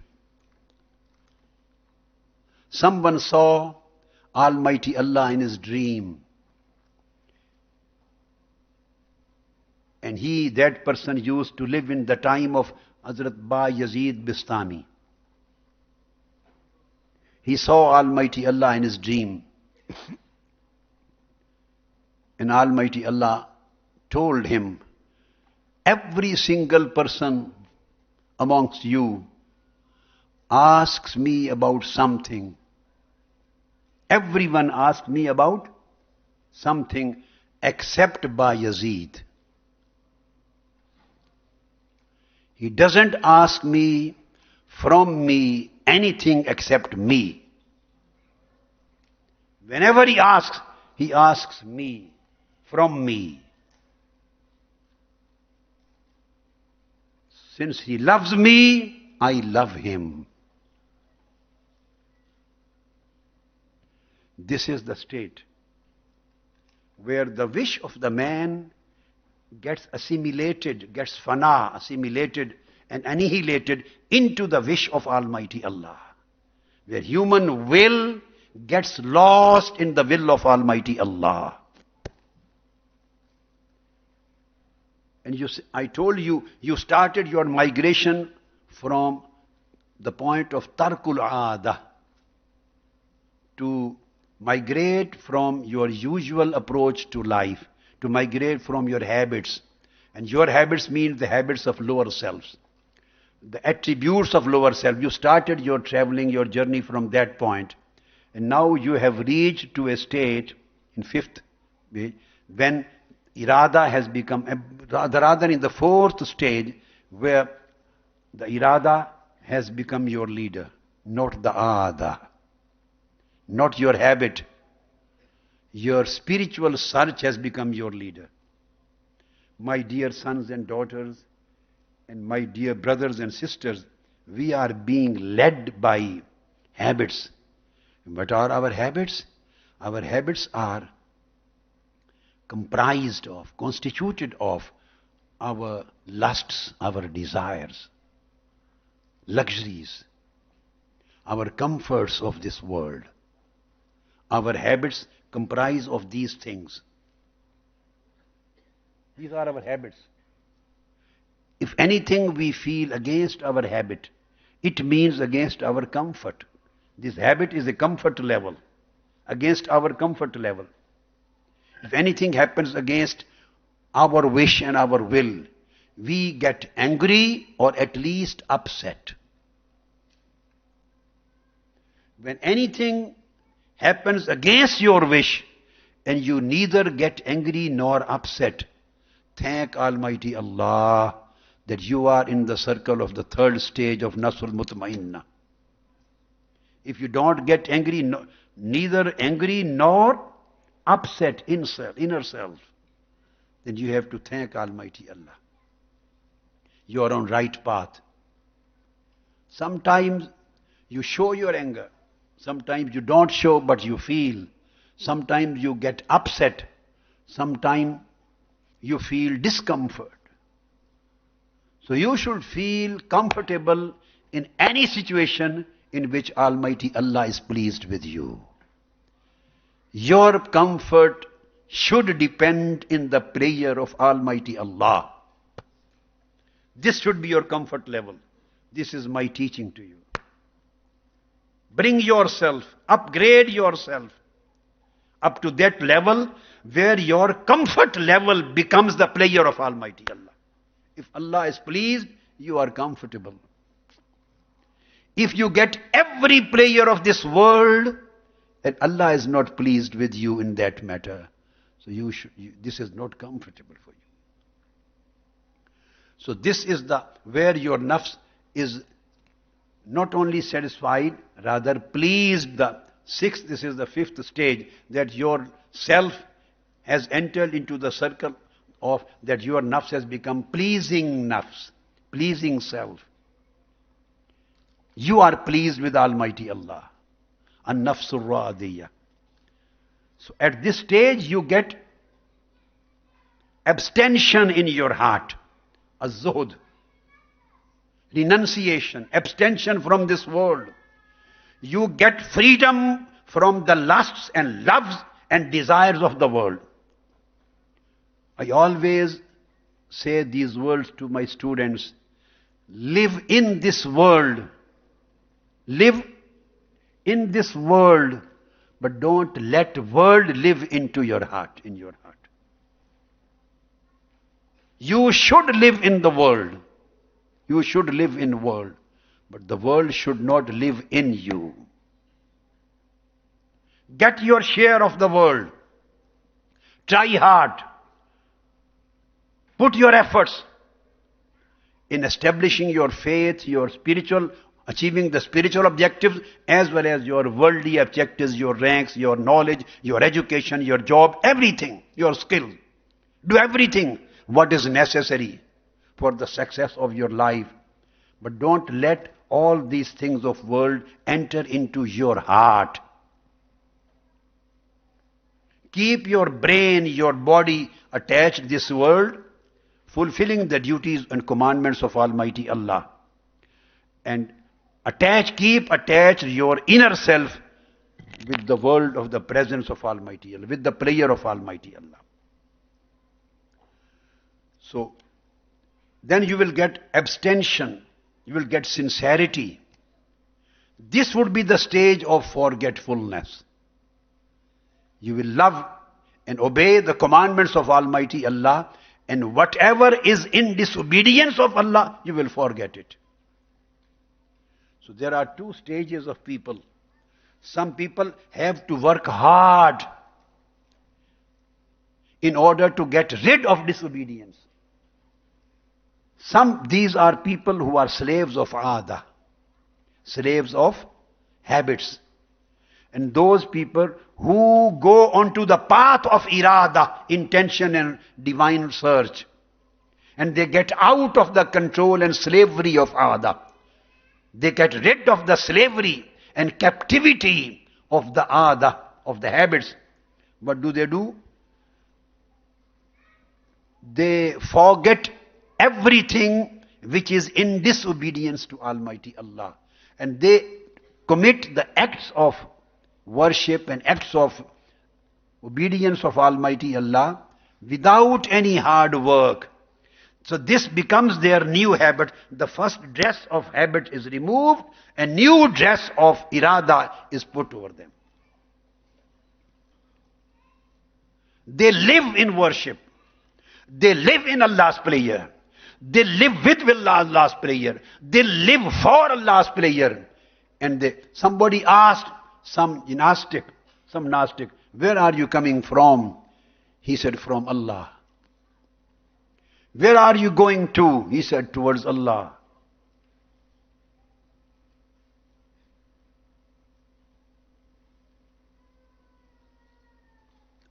Why are you going for? He said, Lillah, for Allah.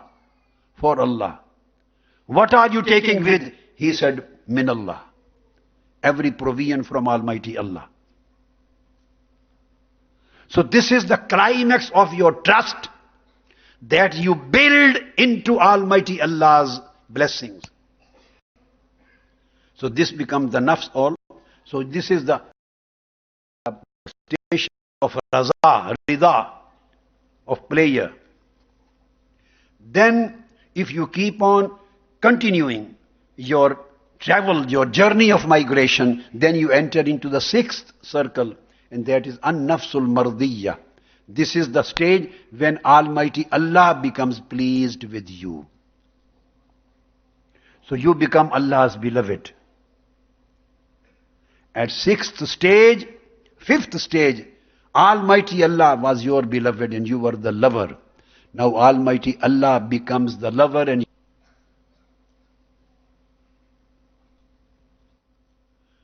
although the awliya and urafa has put these two nufus, radiyya and mardiyya, in this priority, but some of the lovers of Almighty Allah and Gnostics, they have stated in a different order.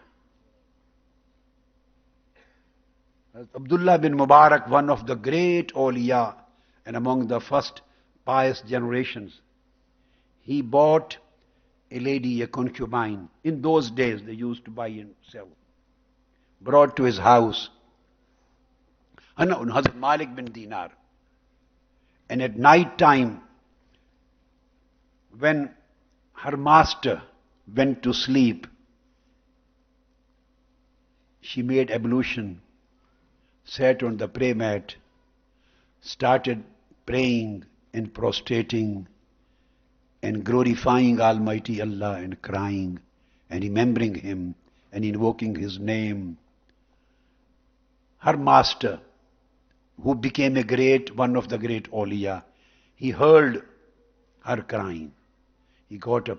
She was saying, he stand behind her to listen to her. Listen. She was saying, "Oh my Lord, for sake of your love with me, oh my Lord, for the sake of love which you have with me, forgive me." What was she saying? Repeat.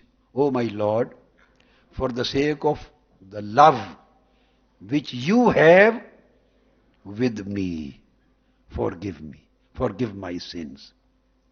He came forward. He said, "Oh lady, you have gone crazy. You are mad. Change your words. Instead of saying that for the sake of the love which Allah has with you." No, this is wrong to say. Say like this, "For the sake of the love which I have with you, forgive my sins." She laughed at him. She laughed. He said, "You don't know the secrets. Go and sleep. Go and sleep, you don't know the secrets." He said, "What secrets you are talking about?" She said, "You know, if he had not loved me, would he have allowed me to remain awake and stand on the prayer mat and remember him? And if he had loved you, would he have allowed you to sleep the whole night? So he loves me, that's why he wants me to stand in front of him, to invoke his name, and to remember him, and to prostrate myself in front of him. He doesn't love you, that's why he allows you to keep on sleeping. Allah loves first, and man starts loving after him." He said, "Oh lady, I did a wrong act by buying you from today you are my master and I am your slave. You are my master and I am your slave. When she heard this sentence, she cried. She cried. And she passed away. What did she said when she was crying? She said, "Oh my Lord, up till today, this was secret between you and I. Now it has revealed, it has appeared, it has come to the knowledge of other people. I don't want to live anymore. Now the secrets are revealed. Take me to your presence." She passed away. I don't want you to pass away. I am telling you a thing. As I mentioned yesterday, I don't want you to digest and drink the whole ocean. Just drink a single drop out of that. Just a drop out of that ocean. It would be sufficient. Take few drops.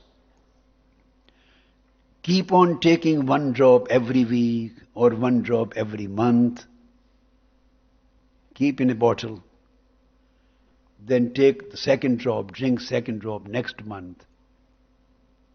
The third drop, third month. If not every month, take one drop every year. The drop of ishq of Allah, the drop of intense love of Almighty Allah will do a lot of work. It will help you a lot. So you enter into the sixth circle, that is an-nafsul mardiyah, where you become matloob and mahboob, the beloved and the wanted and the sought, and Almighty Allah becomes your seeker, your lover. And then after that you receive the seventh and last stage, where your nafs becomes an-nafsul kamila, the perfect soul. This is the perfect soul. And perfect soul means that Holy Prophet's al-khuluqul azim reflects in you. You become a manifestation, a reflection of the khuluq azim of Prophet Muhammad sallallahu ta'ala alayhi wa alayhi wa sallam. If you start this journey, it means that an awakening has started in your life. Awakening. This awakening is known as at-tanabbuh. If a person remains sleeping, nothing will happen. He has to get out of sleep. We are in a sleeping condition, sleeping state. So if we don't wake up, nothing can be done. So this 2 days session of Al-Hidayah, Al-Rihla and Al-Hijrah, you can take it as a session of awakening. This awakening in Arabic is known as at-tanabbuh. It is known as at-tambih. Another term has been given to it, al-intibah. Another term has been given to it, al-yaqaza. And another term has been given, at-tayaqquz. You can read any of these terms in different books. All these terms have the same and one meaning. They are not different. So, whenever the awakening takes place, when you wake up, then you get up. Then you stand up. When you stand up, then you start walking. Start journey. So awakening is at-tanabbuh. Standing up is qawma. These are the steps of your spiritual migration. The points where you start from. First of all, you have to get out of the state of sleepiness. When you get awakening, then definitely you will get up, you will stand up, as you do every morning. When you are awake, you stand up. Then you walk, you go anywhere according to fulfill your need. So standing is qawma. And when you walk, in spiritual language, it is sair. A sair. And the spiritual people, the lovers of Almighty Allah, when you start your journey, you walk, they say this is a sair ilallah. A journey towards Allah has started. A journey towards Allah has started. This journey towards Allah, when you get up and walk, it has stages. First stage, as I said, is yaqaza, awakening. What is the sleep? This is sleep of negligence, sleep of heedlessness. You have to get out of this sleep of negligence. Nawmul ghafla, the sleep of ghafla, negligence, heedlessness. You have to stand up. This is qawma. If you don't get up, you can't start your journey.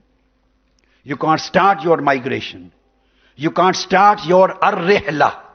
And you don't start your ar-rihla and al-hijrah, you can't achieve arrival, as-sohba, the union, al-wusla. You can't arrive that station. When you start your journey, you need four things.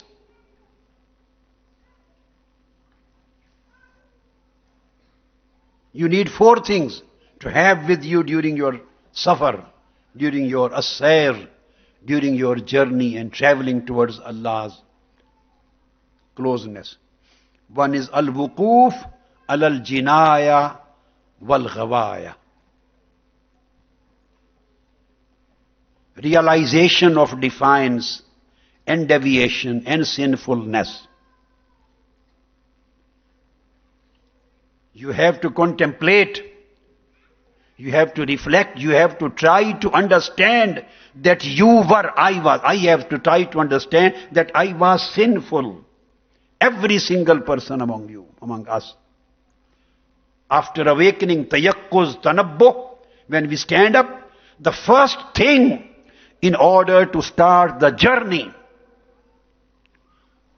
towards that great destination, the first thing is realization of this fact that we have been committing sinfulness.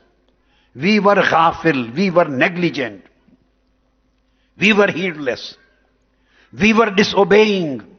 Then you can count. This is your own contemplation and reflection. You can count. Are you are you praying 5 times a day? Or have been you praying 5 times a day? Have you been fasting regularly? Have been you reciting Holy Quran? Have you been very truthful in every single word? Have you been sincere to Almighty Allah's command? Have you been helpful to all people, your friends, your parents? Reverence, have been you showing reverence to your parents? Have you been kind and generous to your wife, your children, your brothers, fulfilling their rights? Have been you working piously, sincerely, with loyalty, with piety, with generosity? Have you been fulfilling the duties which Allah Ta'ala has commanded you to do? All obligations?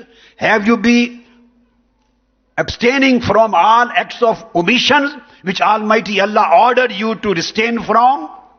So you have to count all acts of commission and omission, al-awamir wan-nawahi, and you have to find your state, your position, where do you stand, what you have been doing.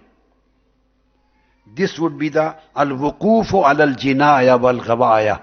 How much misguided I was. How many sins I have been committing. How many acts of disobedience and negligence I was committing. So this is the first thing. By realizing this sinfulness, you assess your losses and your damages. You should know that you are in loss. Wal asri innal insana lafi khusr. You should understand that you are in loss. A damage has occurred in your life. Damage to your faith, damage to your morals, damage to your conduct, damage to your piety, damage to your good deed, damage to your relationship with the Holy Prophet, and a damage to your relationship of servanthood with Almighty Allah. You have to count it. Become an accountant. Become an accountant. After coma was the first condition, coming out of the sleep of negligence. Then was al-wuquf. The second position is mulahaza. Al-mulahaza. Mulahazatu asbabiha wa asaratiha. Then you have to evaluate and examine what were the reasons of my sinfulness. What were the reasons? And what are the effects of that state on my faith and on my amal and on my hal, my state. You have to evaluate, you have to examine the reasons behind the defiance and disobedience and effects of my acts of sins on my life. No need to go to any teacher to ask. All these lessons, this is your teacher. You can do self-assessment as you do in your text matter. Do self-assessment. What I have lost. What are my losses? And what are the reasons of my losses? Any person doing business, running a shop, if he is going in loss and loss and loss continuously, and he does not understand that I am in loss, then what do you say? How can he run the business? And then if he doesn't understand why my shop is in loss, how can he run his business? He has to bring his business on breakdown, then bring to profit. So how will he come to breakdown, or how he will come to the profit when he doesn't understand the loss and damage, and he is not ready to understand the reasons of damage? So you have to understand and evaluate the asbab, the reasons. There may be many reasons. And the most important reason, I repeat it again and again, is your bad company. And company is not only the human beings, friends. Company is whatever is in your hands. Anything you are spending time with. You are being influenced, making your mind. You are lost in it. Your lusts, your peers, your friends, your class fellows, your family sometimes, your traditions, your biradaris, your Jats and your Gujars and your Arais and their traditions, their families and your friendships and your this and that, all Allah and Bala. There are many kinds of companies and your all electronic medias and electronic things. Wherever you are spending your time, in what company you are spending your time, so they may be the most important and significant reason of creating a negligence in your attitude and taking away the awakening from your life, taking away the tanabbuh from your life. You are not realizing the thing. This is the biggest loss. You are not realizing. You are not appreciating the thing. The fourth thing then is at-tadbir. After mulahaza is at-tadbir. Tadbiru takhallus min riqqiha.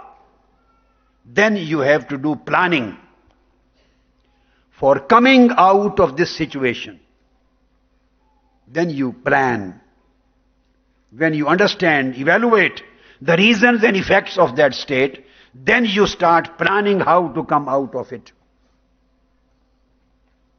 So the first stage before planning was when you start planning. Here again I repeat the word. The first step of planning is ar-rihla.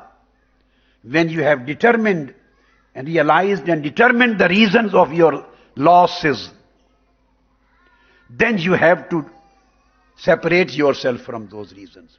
This separation is migration, this is traveling, leaving them again away. Getting rid of them, this is a Rihla. And you are traveling towards a new Sohba. This is the part of the planning. If you are getting loss from some company, you can get benefits from some company too. Listening a lecture every day is your company. Watching a video is your company. Reading a book is your company. I am very honest in telling you, any book of the awliya, Salaf Salihin, and book of Hadith, and the Sunnah, whenever you read, I will say you, whenever you read, if you are sincere and loyal and pure, you go into the company of the author. Book is the company. Knowledge, real knowledge, takes you to the company. Book takes you to the company. Book of Hadith takes you to the prophetic company of Holy Prophet. And Quran takes you to the company of Almighty Allah. What is company? It connects your inner self to someone. This is the company. As I mentioned yesterday, Almighty Allah says, Ana jalisu man zakarani. I sit with those who remember me. I am become their companion, their co-sitter. I become their companion who remember me. So, planning for coming out of this situation and getting freedom from the slavery of sinfulness. Freedom from the slavery of sinfulness. This is the fourth thing which you have to take. And the fifth one is talabun najat bitamhisiha at tafriqiha, seeking of salvation by differentiating the sinfulness from piousness. Bismillah.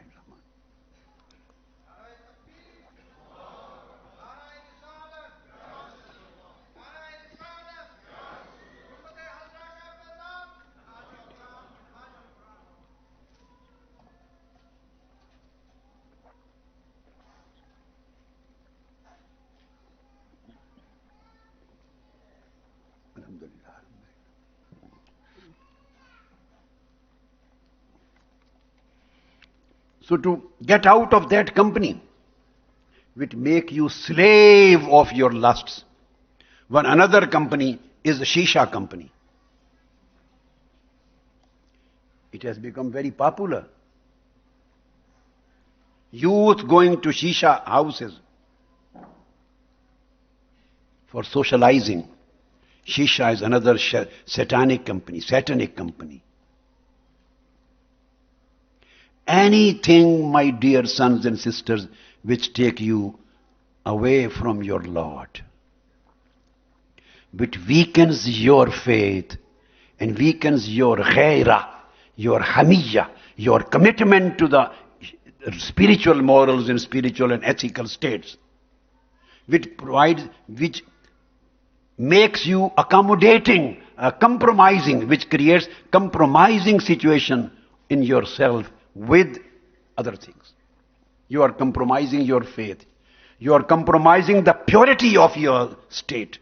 Purity of with your loyalty with Holy Prophet and his deen and his teachings and his commandments and his great morals.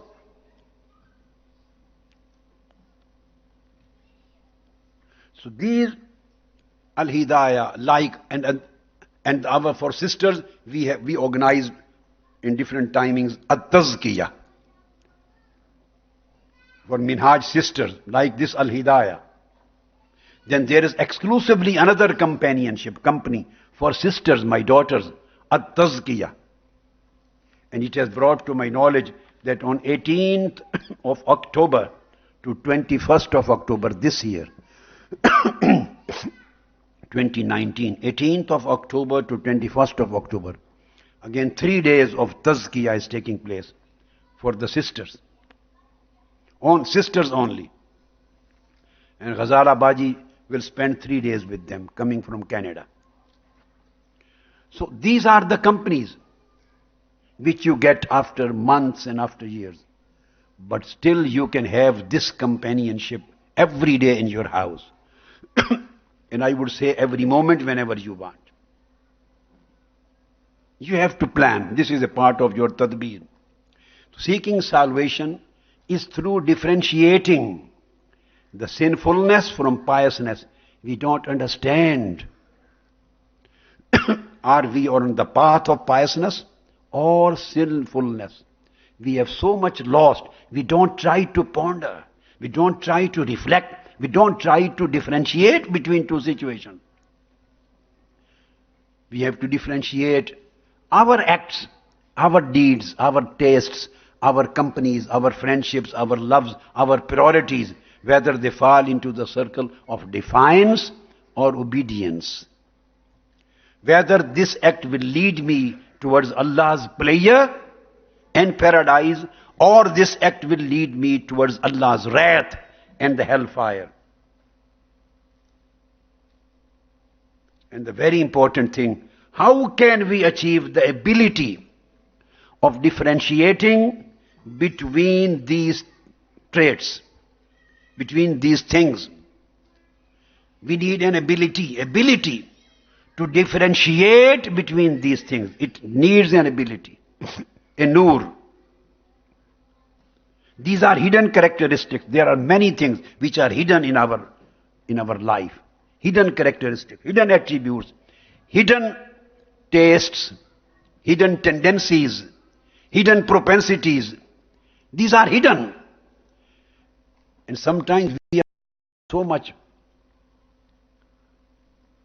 lost or so much negligent that we are even not ready to differentiate between these traits, or we don't understand, we don't want to concentrate on it. So we need ability to differentiate between these traits. And that ability of differentiating comes through three things.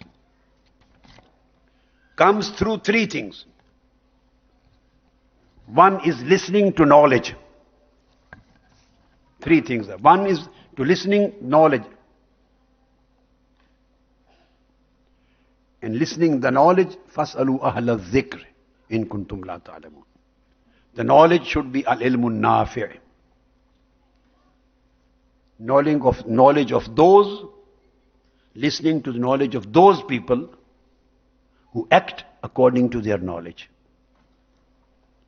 There is no conflict between their act and saying, words. And those who have the knowledge of the inner self and outer self, and those who have piety and self-vigilance, and those who are generous in their nature, and those who propagate and who give knowledge to the people not for the sake of money to fill their pockets, just for the sake of Lord, for the sake that mankind may get the guidance. So knowledge is not their business. Knowledge is not for dunya, for akhirah. You can get some laws, some rules, some books you can read, but be careful about getting everything or getting something. You have to differentiate between these two. So the knowledge, by listening to the knowledge, reading the books, listening to the lectures, speeches, attending the majalis of ilm, reading books every day, and books of the awliya, urafa, aimma, muhaddiseen, authorities, where you don't find any chance of getting misguided. So this is the sama'ul ilm. This is listening to knowledge. And second thing which will provide you the ability of differentiation, that is respecting the limits set by Almighty Allah. Hurumat, Allah Rabbul Izzat's hurumat, the limits, the boundaries which Almighty Allah has set. These are halal, this is haram, this is forbidden, this is permissible, these are acts of commission, these are omission, these are preferred, these are commendable, these are desirable, these are not, these are permissible, these are better, these are disapproved. So these are haram, prohibited, forbidden, these are fara'id, mandatory and obligatory. You have to differentiate between the levels, ranks, and differentiate between the hudud fixed by Almighty Allah and His Prophet, and give respect to them. Don't take them lightly. We have started in our lives, we take these hudud lightly. We don't bother. We don't bother about them. No, start thinking about them. Build up your lives on these hudud. Develop your lives on these hududs. Don't transgress the limits. Try to live within the limits. So this is ijabatul dawa'il hurma, ijabatul hurma, ya ta'zimul hurumat. Ta'zimul hurumat, ya al-hurma li hududillah. So this is the second thing which is needed. And the third, as-suhbatu salihah. The pious company, which I have been emphasizing throughout my today's lecture. Accompanying the pious. So whatever you get through the pious company, you can never get through other sources. Yesterday I explained you in the form of Ihdina Sirat al-Mustaqim, Sirat al-Lazina an'amta alayhim. Almighty Allah has emphasized on pious company in order to receive the guidance. Reception of guidance depends upon the pious company. And cutting off from the bad and evil company. Ghayril maghdubi alayhim waladdallin. Both are conditioned together. If you do one thing and neglect the other, you won't get the guidance. One thing is providing you benefit, other is bringing the loss. So you are still there. You can't achieve anything. Get out of isolation, sitting in your house without doing any work. Enter again in the work of Minhaj-ul-Quran, the path of Quran. Get yourself busy in this work. This work will itself create an environment, and that environment become a pious company for you. And if you remain alone on your own, you are totally unable to defend your things, defend your faith, defend your thoughts, because there is a very big alliance of strong enemies, every time attacking on you from inner side and outer side. Holy Prophet ﷺ said, Alaykum bil jama'ah wa iyyakum wal furqa. Live in the company. Al-jama'ah means pious company. Holy Prophet ﷺ said, adhere to the pious company, adhere to the pious company. Adopt the pious company. Live your life in pious company. وَإِيَّاكُمْ وَالْفُرْقَةِ. Beware of separation. Beware of separation. Here is the teaching of getting away from isolation and coming towards integration. Here, coming out of the separation and living in pious company, integrated with the pious people, good people, peaceful people, loving people, caring people, generous people, obedient people. Holy Prophet said, فَإِنَّ الشَّيْطَانَ مَعَ الْوَاحِدِ وَهُوَ مِنَ الْإِثْنَيْنِ أَبْعَدُ. In other hadith, Holy Prophet said, الْوَاحِدُ لِلشَّيْطَانِ or كَمَا قَالَ. Indeed, the devil, the shaitan, lives with one. If you sit in your houses on your own, and live an isolated life and become disconnected with your pious company, which Almighty Allah has provided you in the form of your mission. If you get separated from your company, Holy Prophet said, then shaitan is very closer to that man. Shaitan is very close, very, very close. He is closer to that man. And minal isnaini abad, if he gets into the company of other pious friend, he is further away from the two. Two means the pious friend. So whoever wants the best place in paradise, Holy Prophet ﷺ said, Fal yalzamil jama'ah, then let him stick to the good company and pious company. If you want the success of this life and the life hereafter, you need a pious company for your life.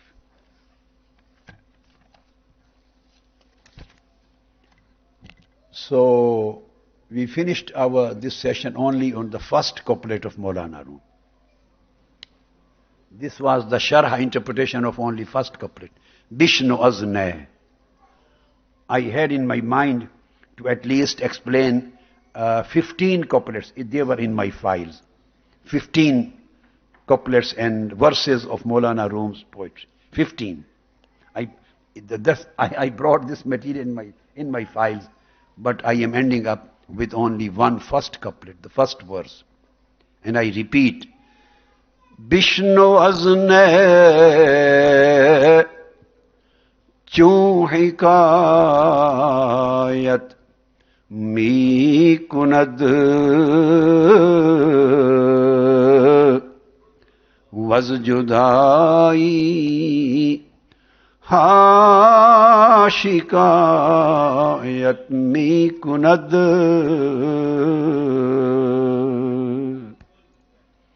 So we started from this first verse and we end on this first verse. If Almighty Allah wills, we shall talk about the other subjects and other verses in some other Al-Hidayah. I hope whatever I wanted to deliver to you, you have received. Ji? Will this session and these two sessions bring a change and a migration in your life or not? How should I think? Ji? I hope you will go back with this idea of migration. You will start a practical rihla in your life, and you will keep on with as-sohba, and you will try to achieve the stage of al-wusla, Almighty Allah's presence, union with Almighty Allah's presence. And you will start your work again. Sisters, Minhaj sisters, they have started their work. And Minhaj brothers, I am waiting, when will they start their work again? I hope there will emerge many of you as leaders of Minhaj brothers. Is it right or not? How will you connect again on this subject to restart in your cities? Just convene meetings in your cities. Anybody should lead. Just start the work and create a company. Create a company in your city of your own. Don't wait for instructions coming from anybody. Everybody of you, start the work in your city, create your own halaqah, your company, any kind of work you feel ability for that, or you feel comfortable in doing any kind of work. There are hundreds of work to do. Just start. And this starting of work will create a company for you, for your children. The time is coming when it will be very difficult to save the faith of your children and next generations. If you are weak, how will you be able to transfer this legacy to your children? And just imagine in this condition, what would be the position of their children when they will become the parents? You will lose everything. And I hope, inshallah, you will become the protectors of your legacy with good moral and generous conduct, with great intention and spiritual resolve and spiritual commitment and good attitude and good intention and good efforts, you will put your efforts into it. Almighty Allah will provide you with this tawfiq, inshallah, with this divine support and divine favors. And any one of you who start works, he will get some results. He will produce results. Don't get disappointed. Whatever you do, inshallah, you will see the results. Don't feel shy in taking the leading role. Every one of you is a leader. And start your work on the city levels and then connect on the zones, at the zone levels. Which would be Midland zones or North zone or South zone and Scotland zone. Then connect the works of the zones. So this is the time of reviving your commitment. And revival of commitment means in practice. Almighty Allah will help you, mashallah. Almighty Allah will protect you from every evil and provide you with the blessings of very pious life. Wa sallallahu ta'ala ala sayyidina wa maulana Muhammadin wa ala alihi wa sahbihi ajma'in. La ilaha illa Allah. We have to pray Asr, and then there is Hadra. Yes, we will pray Asr, and then today they will सुन्नते इब्राहिमी की तकमील और एक दीनी फरीजा भी, मगर मसरूफ जिंदगी में इस फरीजे की अदायगी के तकमील को इंतहाई मुश्किल बना दिया है। मिनहाज वेलफेयर फाउंडेशन ने इज्तिमाई कुर्बानी को मुतारिफ कराया और पिछली 2 दहाइयों से मुल्क और बैरून मुल्क सैकड़ों मकामात पर इज्तिमाई कुर्बानी का एहतमाम किया जाता है। कुर्बानी के जानवरों की खरीदारी से लेकर स्लाटर हाउस में ज़िबा, डिस्ट्रीब्यूशन तक तमाम अमूर की अंजाम दही में आला मयार का खास ख्याल रखा जाता है।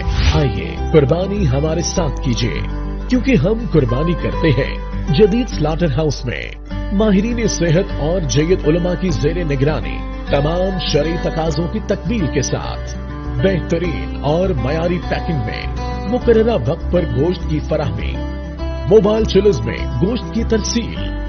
राब्ता कीजिए 04235154488।